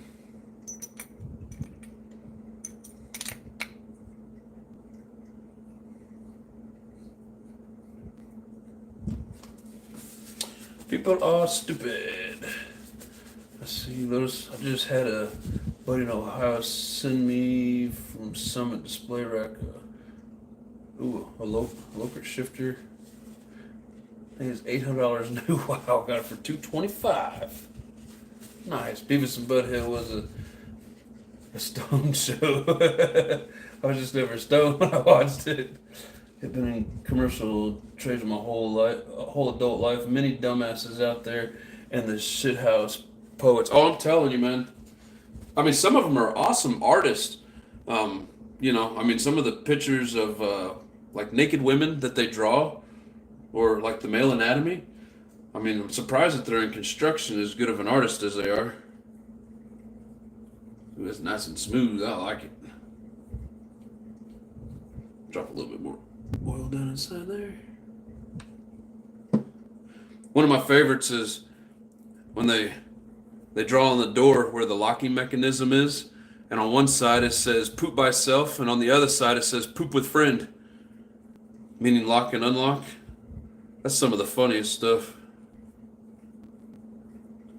Dude, on this same job site I'm on now, sometime last year, people started finding like QR codes inside the porta potty, and when they would scan it, it would take them to just weird, stupid stuff. And I never did it, but just some of the stuff people was talking about being in there, like if the person would have got caught, they would have basically been prosecuted. It was bad stuff, real bad stuff. It's just amazing some of the dumb things that people do. All right, this thing's nasty. I need to go wash this real quick. I'll be right back. Let's see. It's the same overall, no respect for nice things. Yeah, I know, brother. Who would write John was here and doo-doo on the wall? Wasn't me, bro. Oh, that's funny.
Definitely read some funny shit in there from time to time, not gonna lie.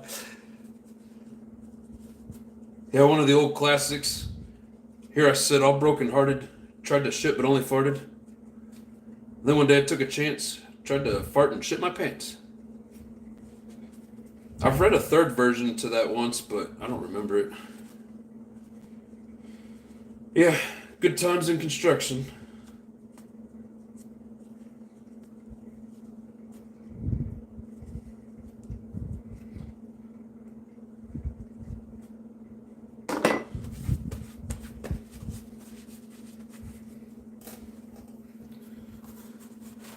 Someone wrote Puerto Rican bong on the vent pipe. I like the ones where they say, "Oh, have you ever seen like the I don't know, they're shaped about like that, and they're like big white, like urinal mints." Somebody was saying breath mints. I don't think anybody ever ate them, but I mean, I would hope not, anyways. I need to go soak this in some brake cleaner.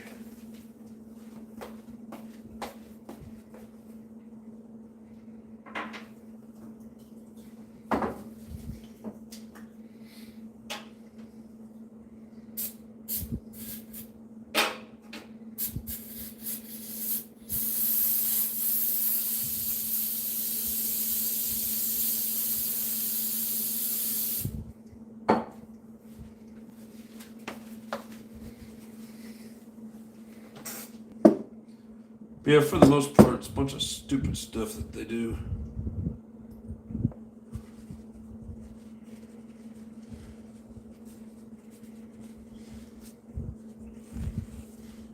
People think it's funny when it's all wet and running down.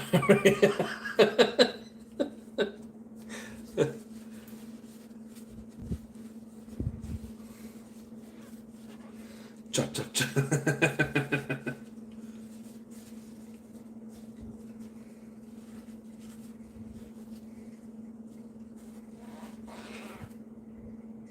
I don't know what it is. And this job, I've seen it more than others. And it's like they always pick one porta potty, and they just try to completely plug up the the urinal portion. And I don't know what they're shoving down there. I don't know why. I don't really care. I just wish they'd stop, because then it gets all backed up, and it's stupid. Especially in the summertime, it really stinks.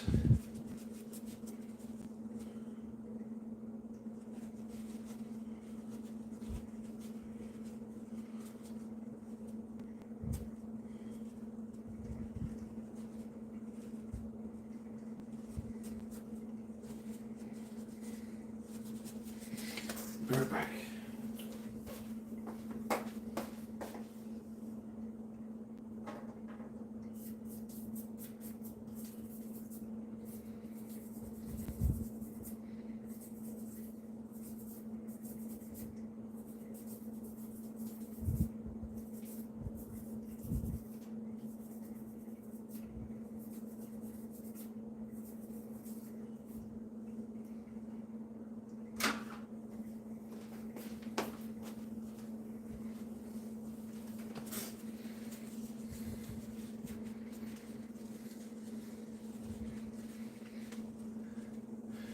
Usually have to be in a bad way to use the the redhead.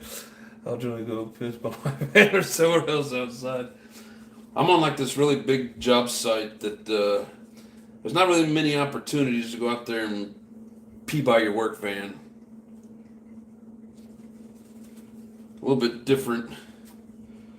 I mean, on most days we have anywhere from, I don't know, on some of these I've seen 500 and 600 people, and on others I've seen upwards of like 2,500, depending on how big the building is.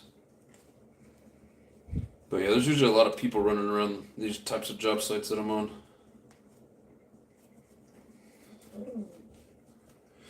So there is no gasket on here because it is on here.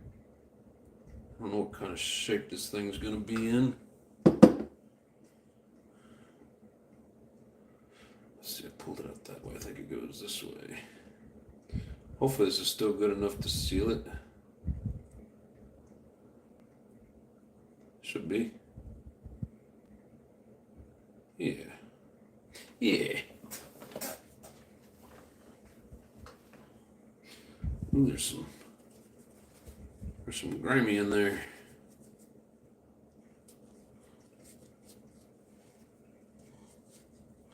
There's some big project. Oh yeah. The first one of these I was on was a 4-story building, and just electricians alone, there was 4 companies, and like 3 of them were our subs, and I was like 550 electricians. Yeah, a lot of people.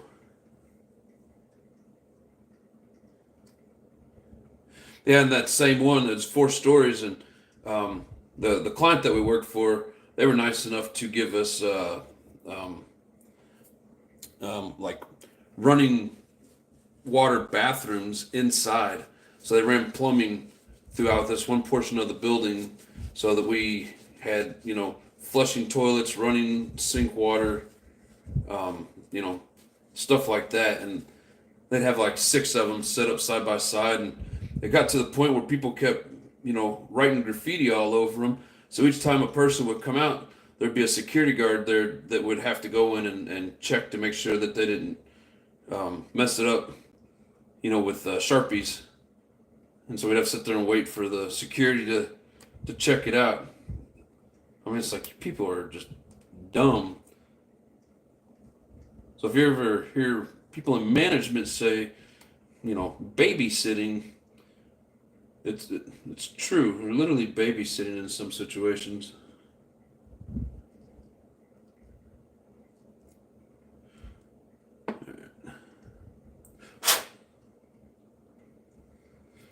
Okay, so we got that. I'll have to go get the one-way bearing here in a sec. Get this washer ready to go. Standard project for me is 3 to 4 stories, 100 trades, 1 years.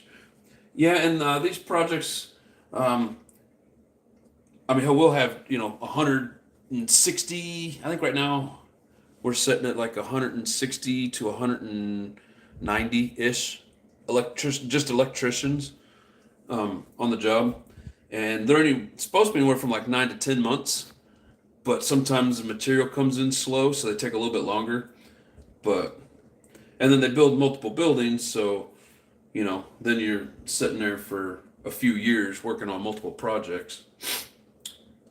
But I enjoy it. All right, we'll go grab that one-way bearing real quick.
So, RC Ohio, are you a tenor or are you a serviceman for air conditioners?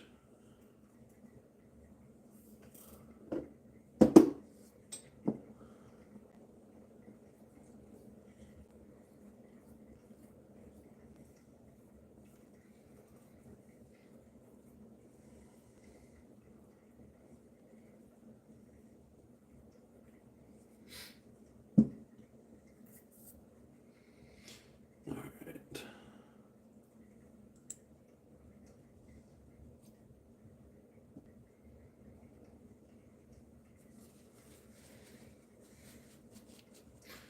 He says I'm a hybrid. I've never heard anybody refer to any of that as a hybrid, so you would have to explain to me what that means. Or are you saying you do both?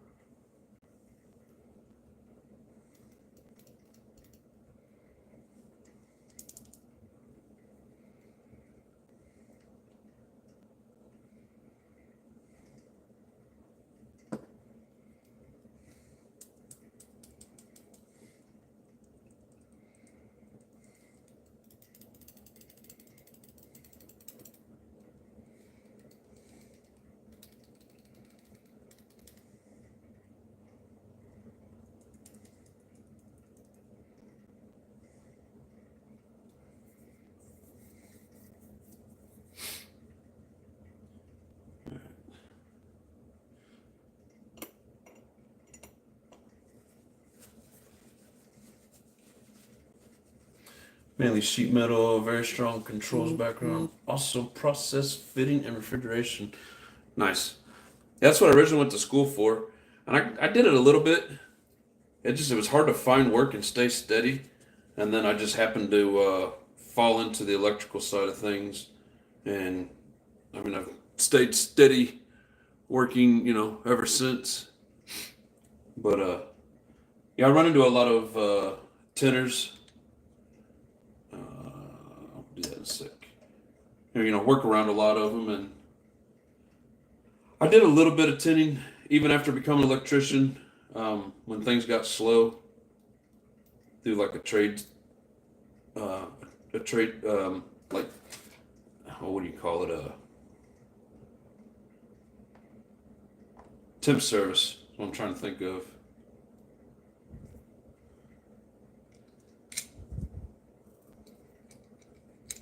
I don't mind it, but I like electrical better. One thing I don't like is the insulation. That shit makes me break out.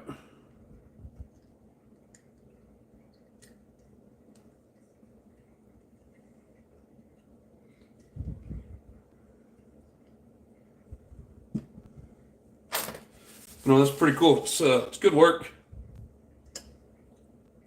One reason I like being an electrician better is we sit in one place longer. It's like we're always the first ones there and the last ones to leave. And I like it that way.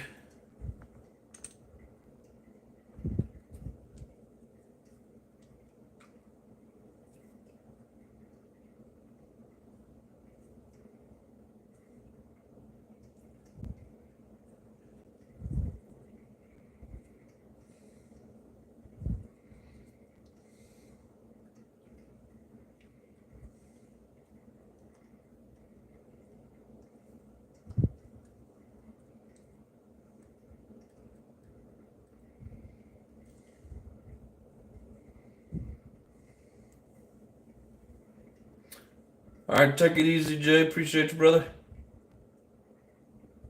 Have a good night, Hugh.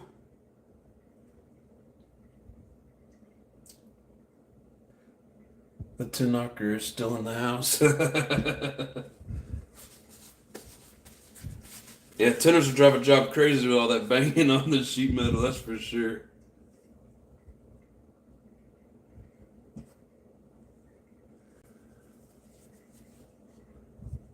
Went to school for industrial electricity and motor controls with my HVAC schooling. Nice.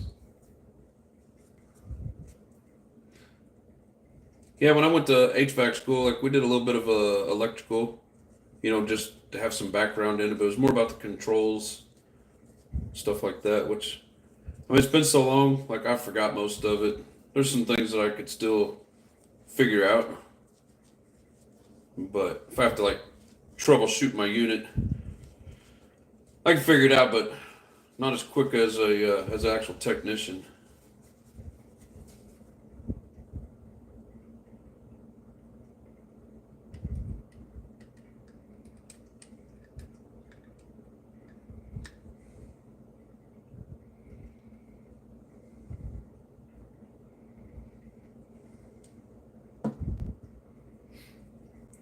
Put a little bit of oil around this.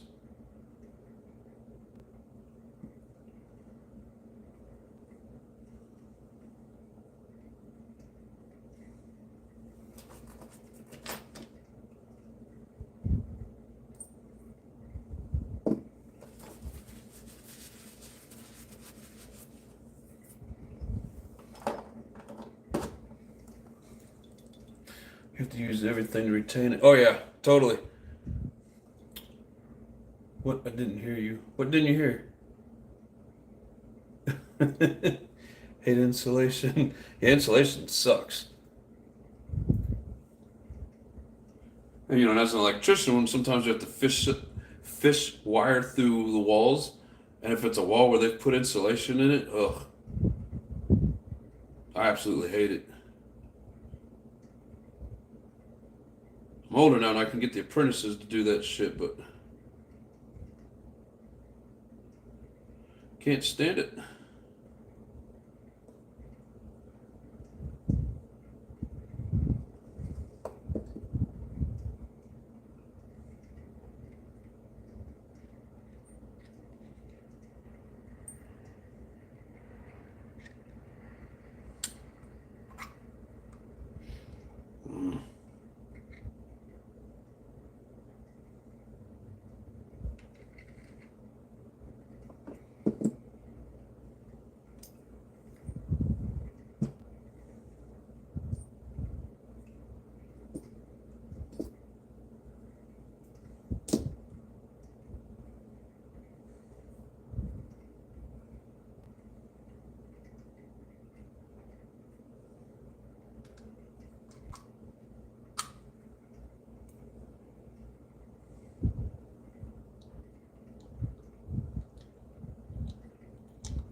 Man, I can't get the little washer to stay in there.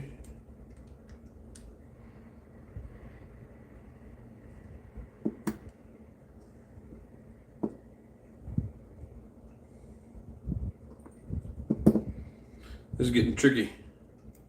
Sit right there. Don't you move.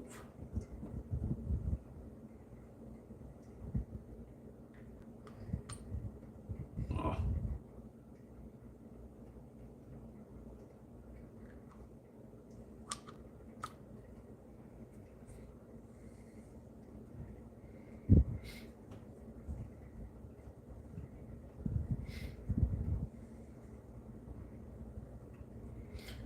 I think we're good.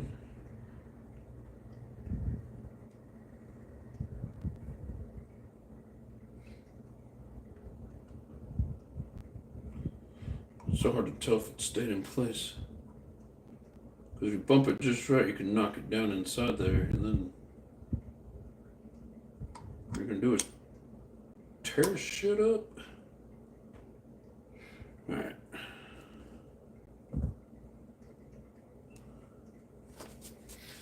Anywho.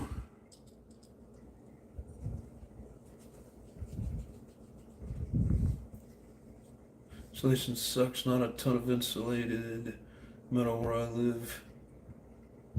Gotta take the good with the bad and not be a bitch if you want to make money. Or just become an electrician. But no, I hear you, man, but no, I can't do the installation.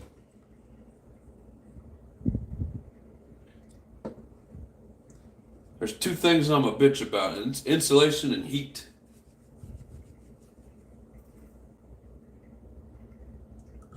And like, I don't mind being inside of like a hot building, but I can't be out in the sun.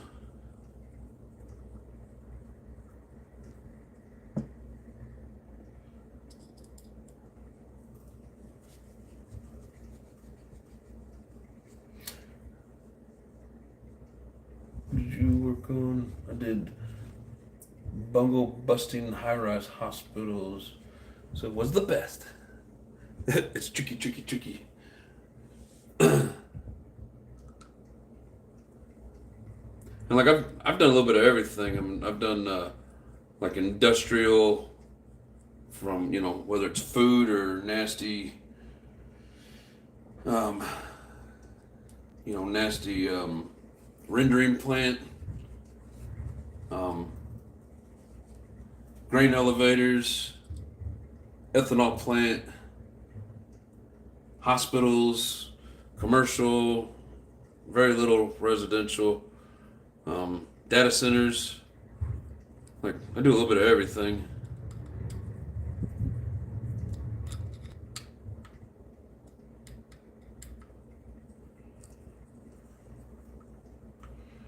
%, new construction. Yeah, I prefer new construction. I hate remodeling stuff. I hate going into plants that are already up and running. It's always something nasty.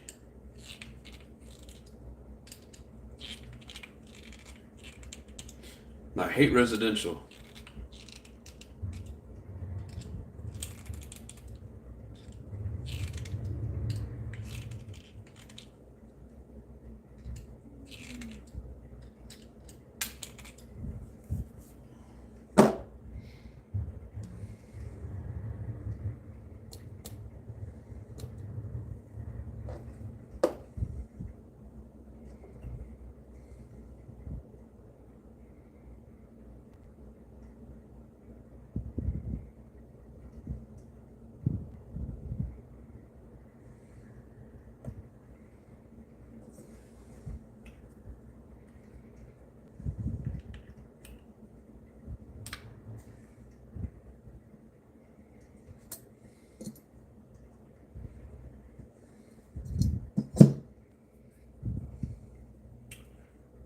Where did they go?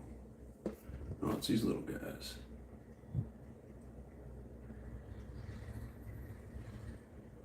Little bitty tiny things.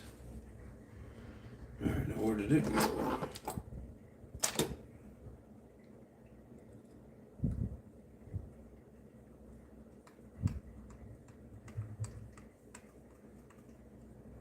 You can have residential. Yeah, nope. No resi for me.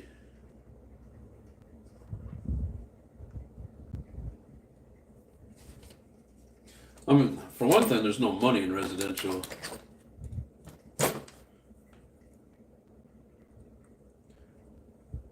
And like for electricians, it's one of the fastest paced work that there is with like the least amount of pay. I don't know about any other trade, but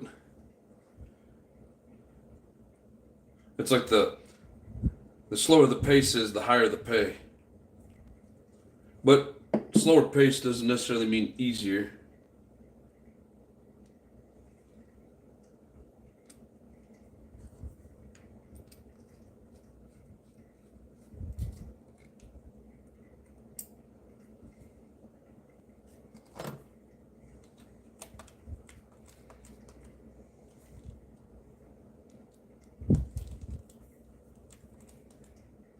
Worked in furniture factory, washed dishes, restaurant, worked at a hardware store, done furniture removal. I've done a lot of I did a lot of odd jobs like that before I become an electrician, but now I only like electrical work. It's the only one that really pays.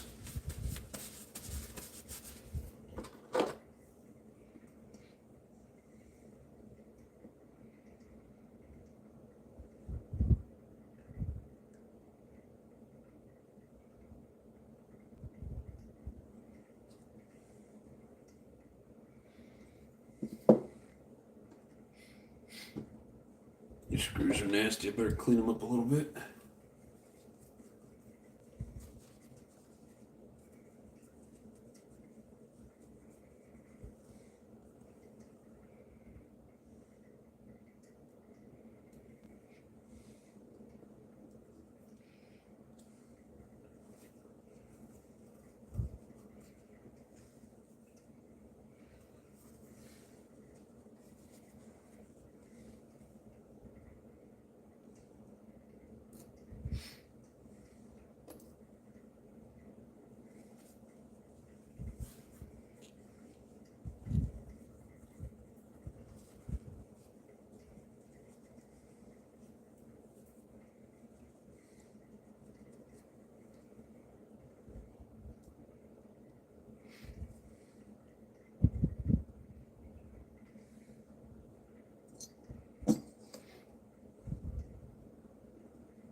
No, there it is.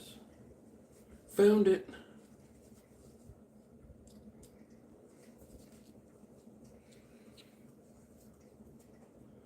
This was all before I became unwell. Yeah, I know, brother, that sucks.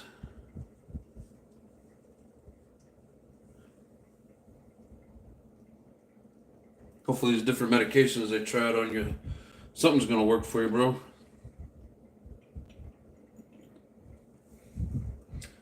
Every time our residential guy would ask, why can't Todd do some of the residential jobs, my boss would reply, just get that out of here.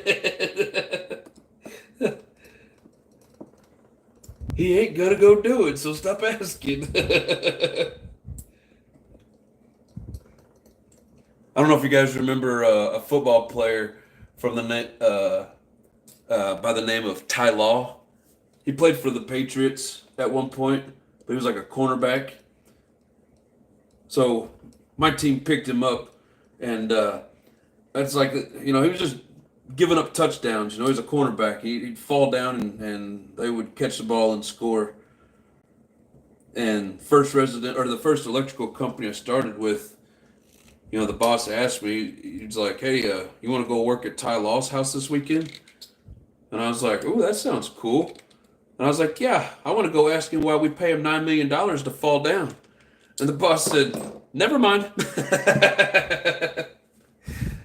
I was like, no, I'll keep my mouth shut. So I got to go work in his house on a Saturday. And that was literally like the only residential experience I have.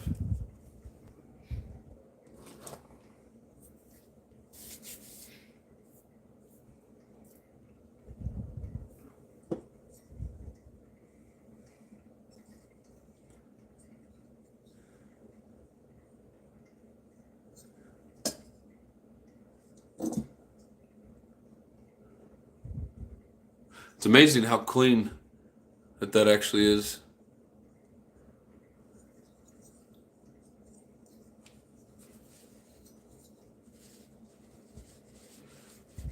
Well, besides the specks of shit that's on it, for the most part, it's pretty clean.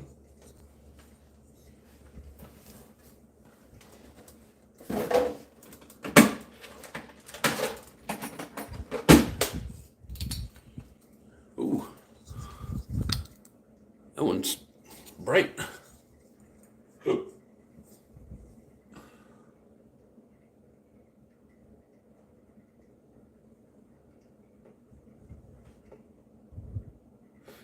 Yeah, I feel for you guys with all the anxiety stuff.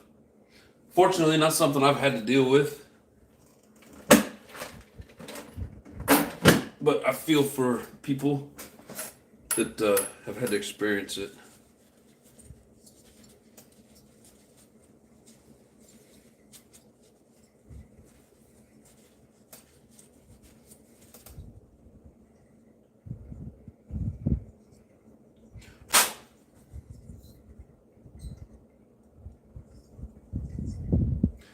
You know, it's funny. I've taken a couple of these apart. Only one of them had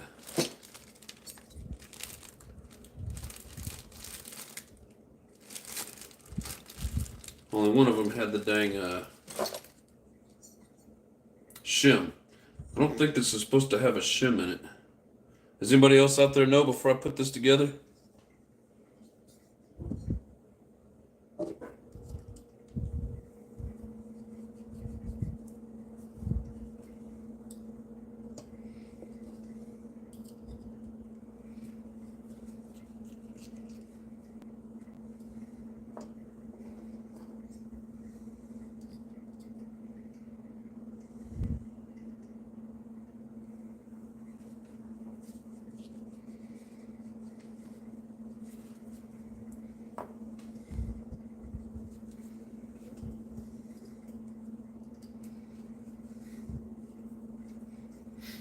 Oh, you're welcome, big boys.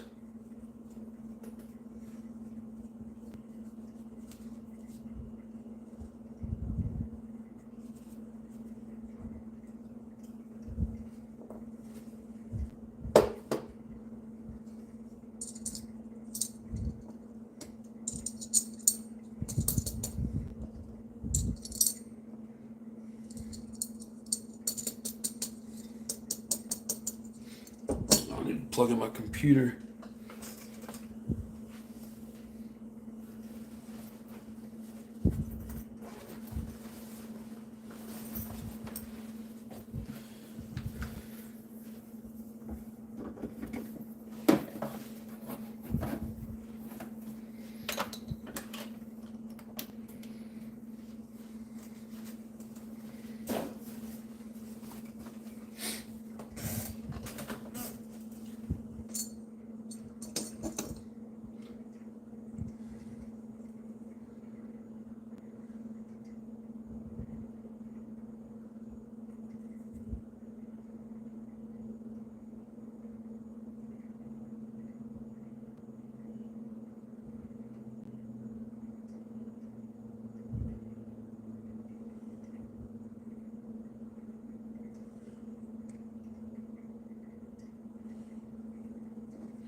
Put it together, hand tighten, run the piston by hand to check the squish.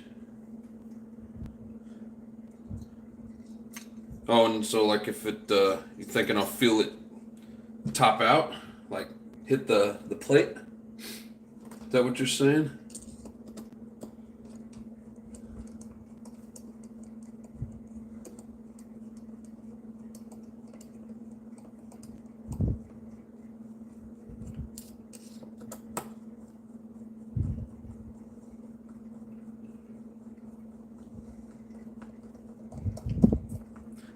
Yeah, I need to just look it up. I feel like all these heads come with like a little. It's almost like it's a built-in.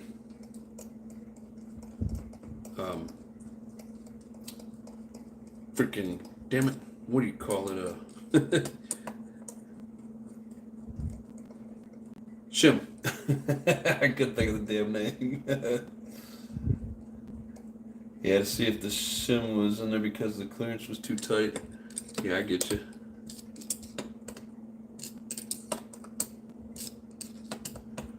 Just give it a little snug. I don't have a flywheel on there, but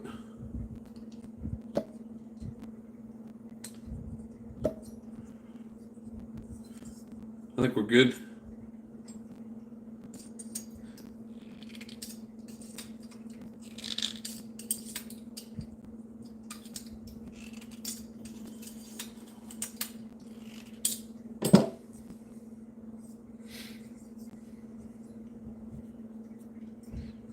Oh, should put the head the other way.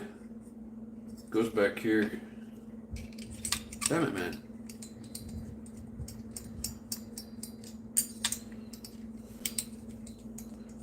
Check some forms. Oh, thanks, Northeast. You were wondering if the shim fell out. Well, one of them had a shim in it. Like this guy right here came out of one of them. But whenever you look at the underside of this head, it's got that ring around it, like it's got a built-in shim. And I don't recall my others coming with the shim in it.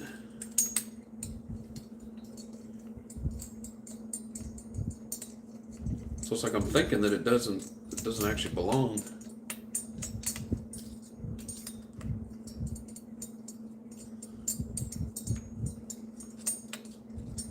It's like I tear down so many engines I can't remember from one to the next what they have and how many. You would think after tearing all these beauties down that I would remember, but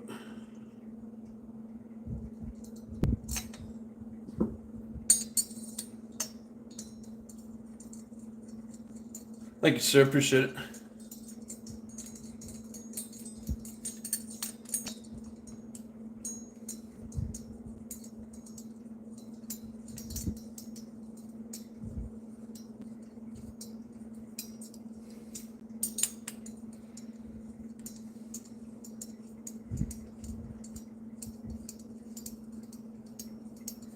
Probably would look up like a diagram of a K46 engine and probably tell you in there.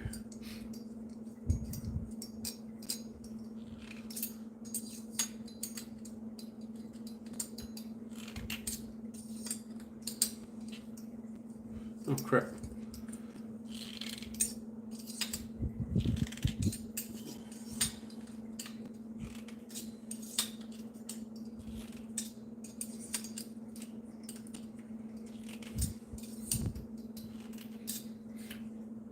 Thinking what's faster, tearing down a nitro engine or a brushless motor? There ain't much to a brushless motor. Once you have it in hand, there's a few screws at either end. Pop those out and slide it apart. This is much more interesting to me, though.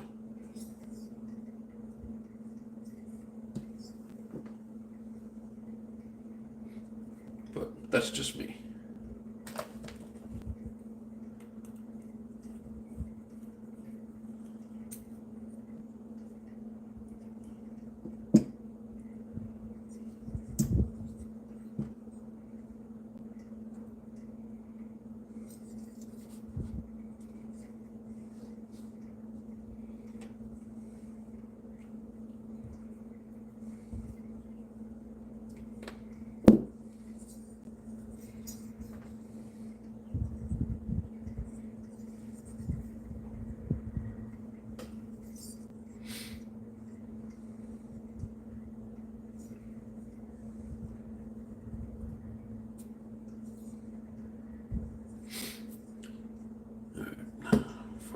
Too much further, I need to get the carburetor cleaned.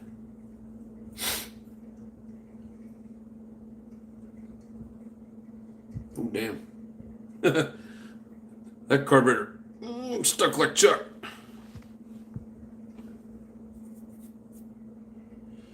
Alright, It's one thing after another.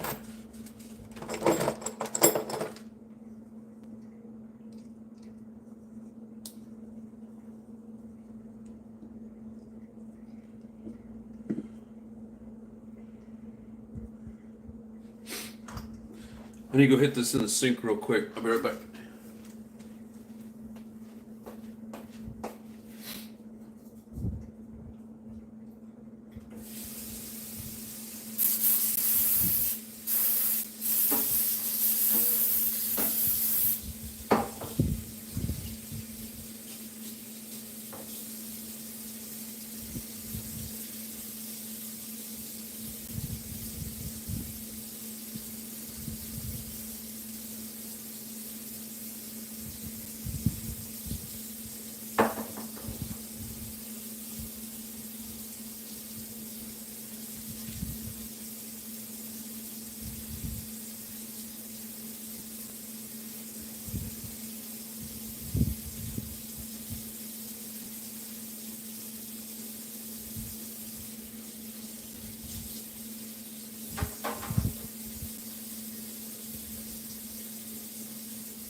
Well, you're going to have more snap without it.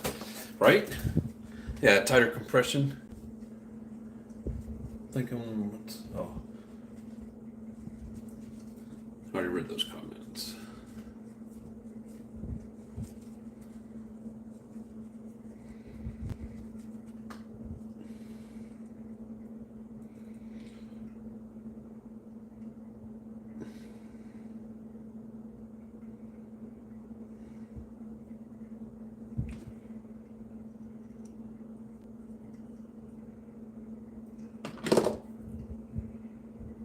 She tight. Wow. Yeah, that thing gummed up. Alright. Now that I got it stretched out, now we'll take this apart.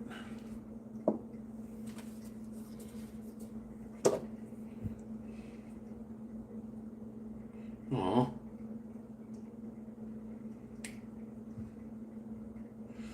Boot's got a little cut in it.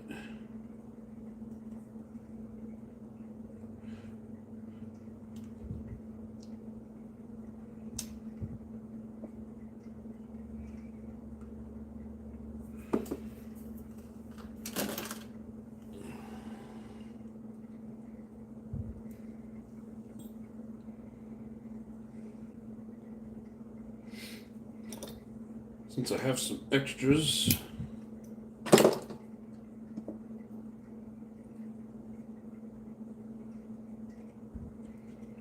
just go ahead and replace his boot.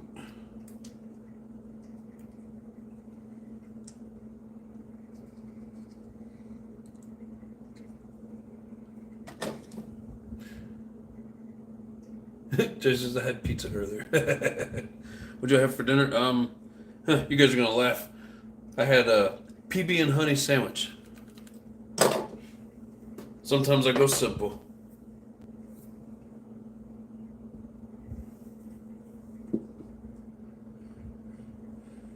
All right, so we're gonna have to take this completely apart.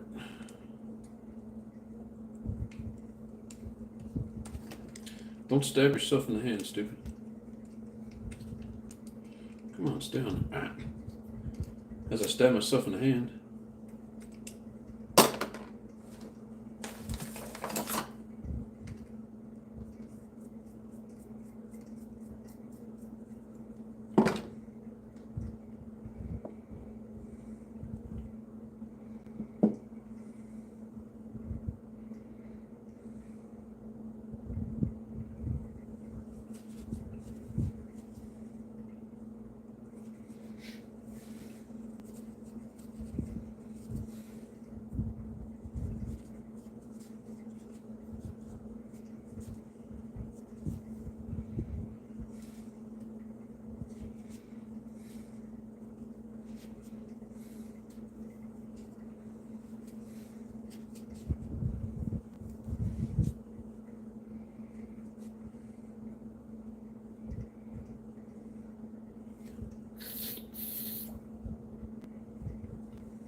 Yeah, this thing was real sticky.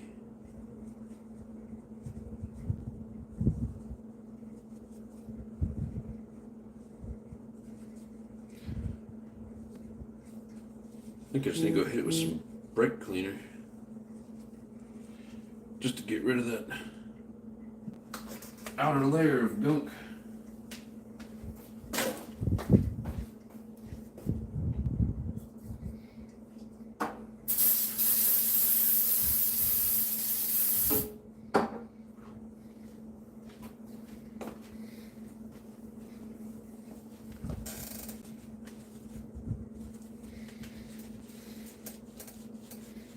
Had a sausage roll for breakfast. What kind of sausage roll? You mean like a pigs in a blanket type sausage roll?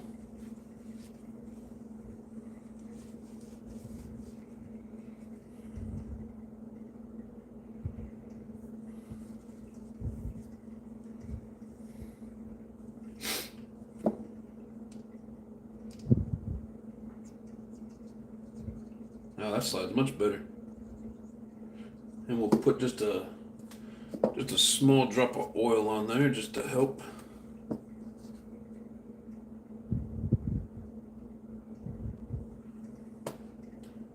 little bit of lubrication.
It's an Australian thing, sausage meat wrapped in a pastry. Ah, sounds pretty decent. From what I could find, it should have 2 shims, a .15 and a .30. Huh.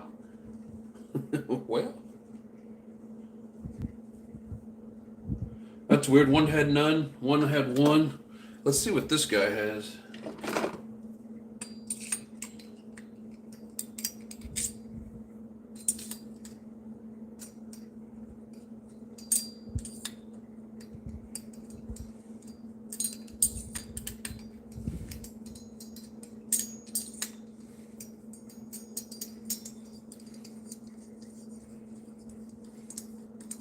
And are you sure you were looking at the K46?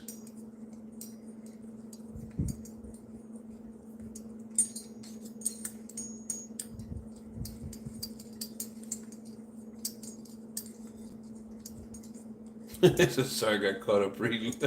It's all good, man. I appreciate your efforts.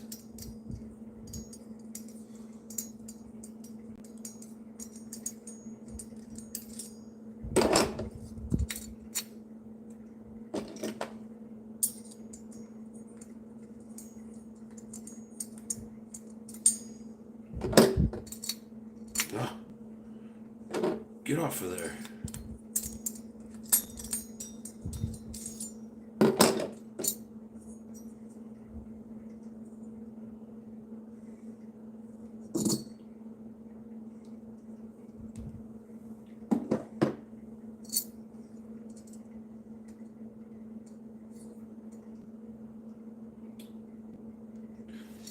Unless this little ring down here is actually, like, it almost looks like it could be the shims and they're just stuck on her, but it feels like it's actually cut into it. See, is it gonna move?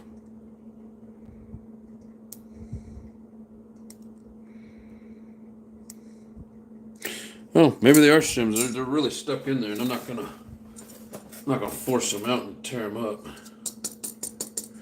Yeah, it's like every one of these I've taken apart. It's like those are just. Oh, where'd the bolt go? They're just stuck on there, you know. I didn't take any of them out.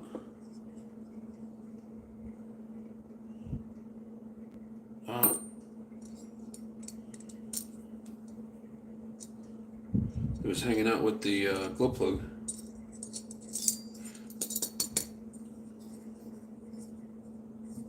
Yeah, them shims are weird. They're just like they're stuck in there.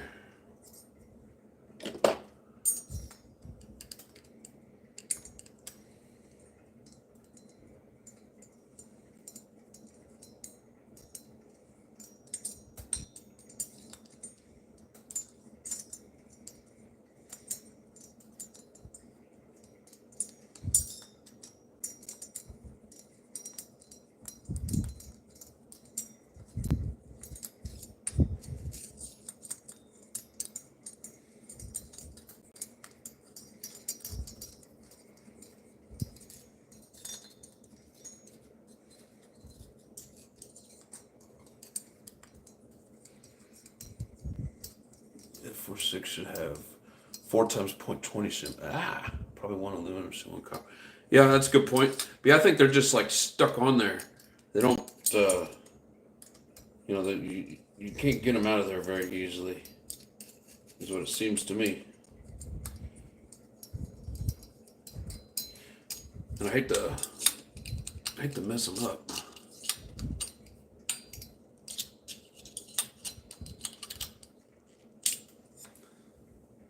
Looks like that pull star needs to be restrung too. It's a little limp. Or not necessarily restrung, just tightened up.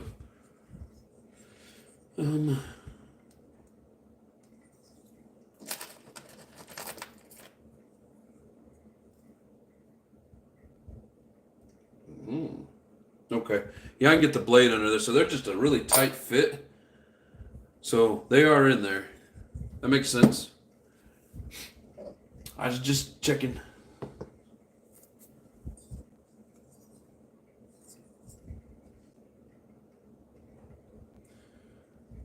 Man, it's like most of that gasket seems like it's in good shape. It's all cracked up. All right, we'll get him a new gasket.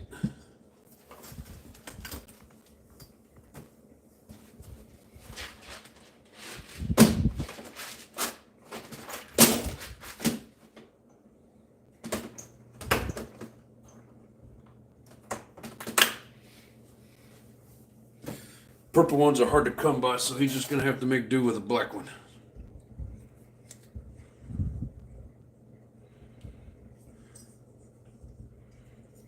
Get on there.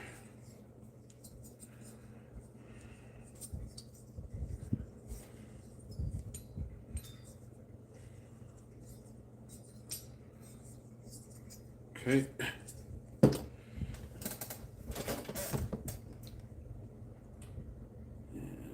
carburetor.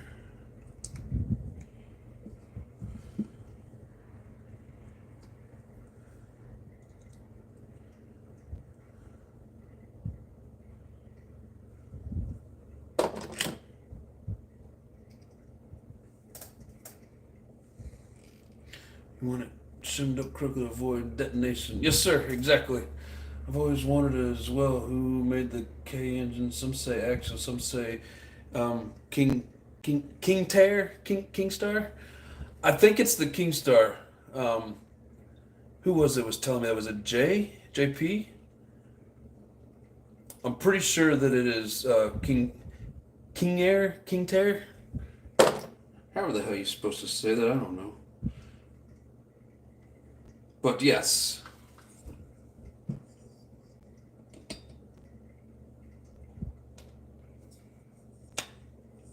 Booyah.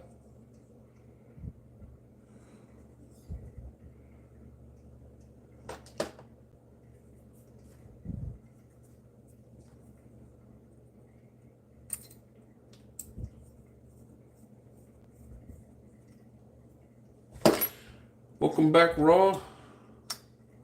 I'm assuming you'd left and came back. Haven't heard from you in a while. That's all good. No problems.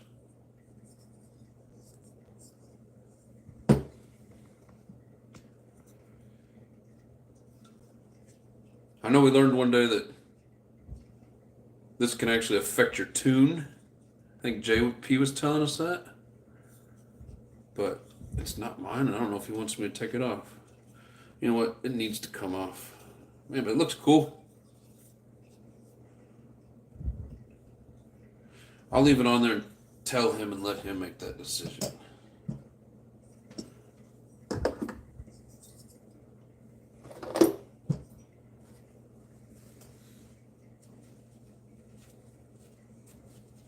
I believe Kia made it and also makes actual engines.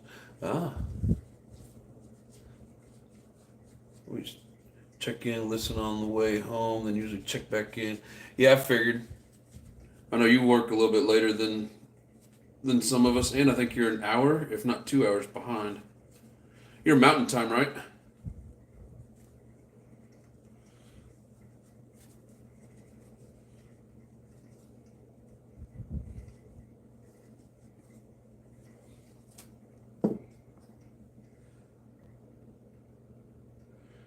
Yeah, these shoes need to be cleaned up. I still got a lot of little stuff here to do. We'll carry this over into next week. Now they're calling for snow this weekend. If I end up staying up here and not driving home, then I think we're gonna go to the track on Sunday. I'm thinking about it anyways. But at the same time, if the weather's too shitty, I don't want to get out in the snow. So we may just be here wrenching or something. But we also got Hughes live starting up his engine. We got Jay's live on Sunday. So Sunday's a busy day. Pacific, yeah, so you're all the way out there. You're 2 hours behind me then, aren't you? You got 7 o'clock there, right?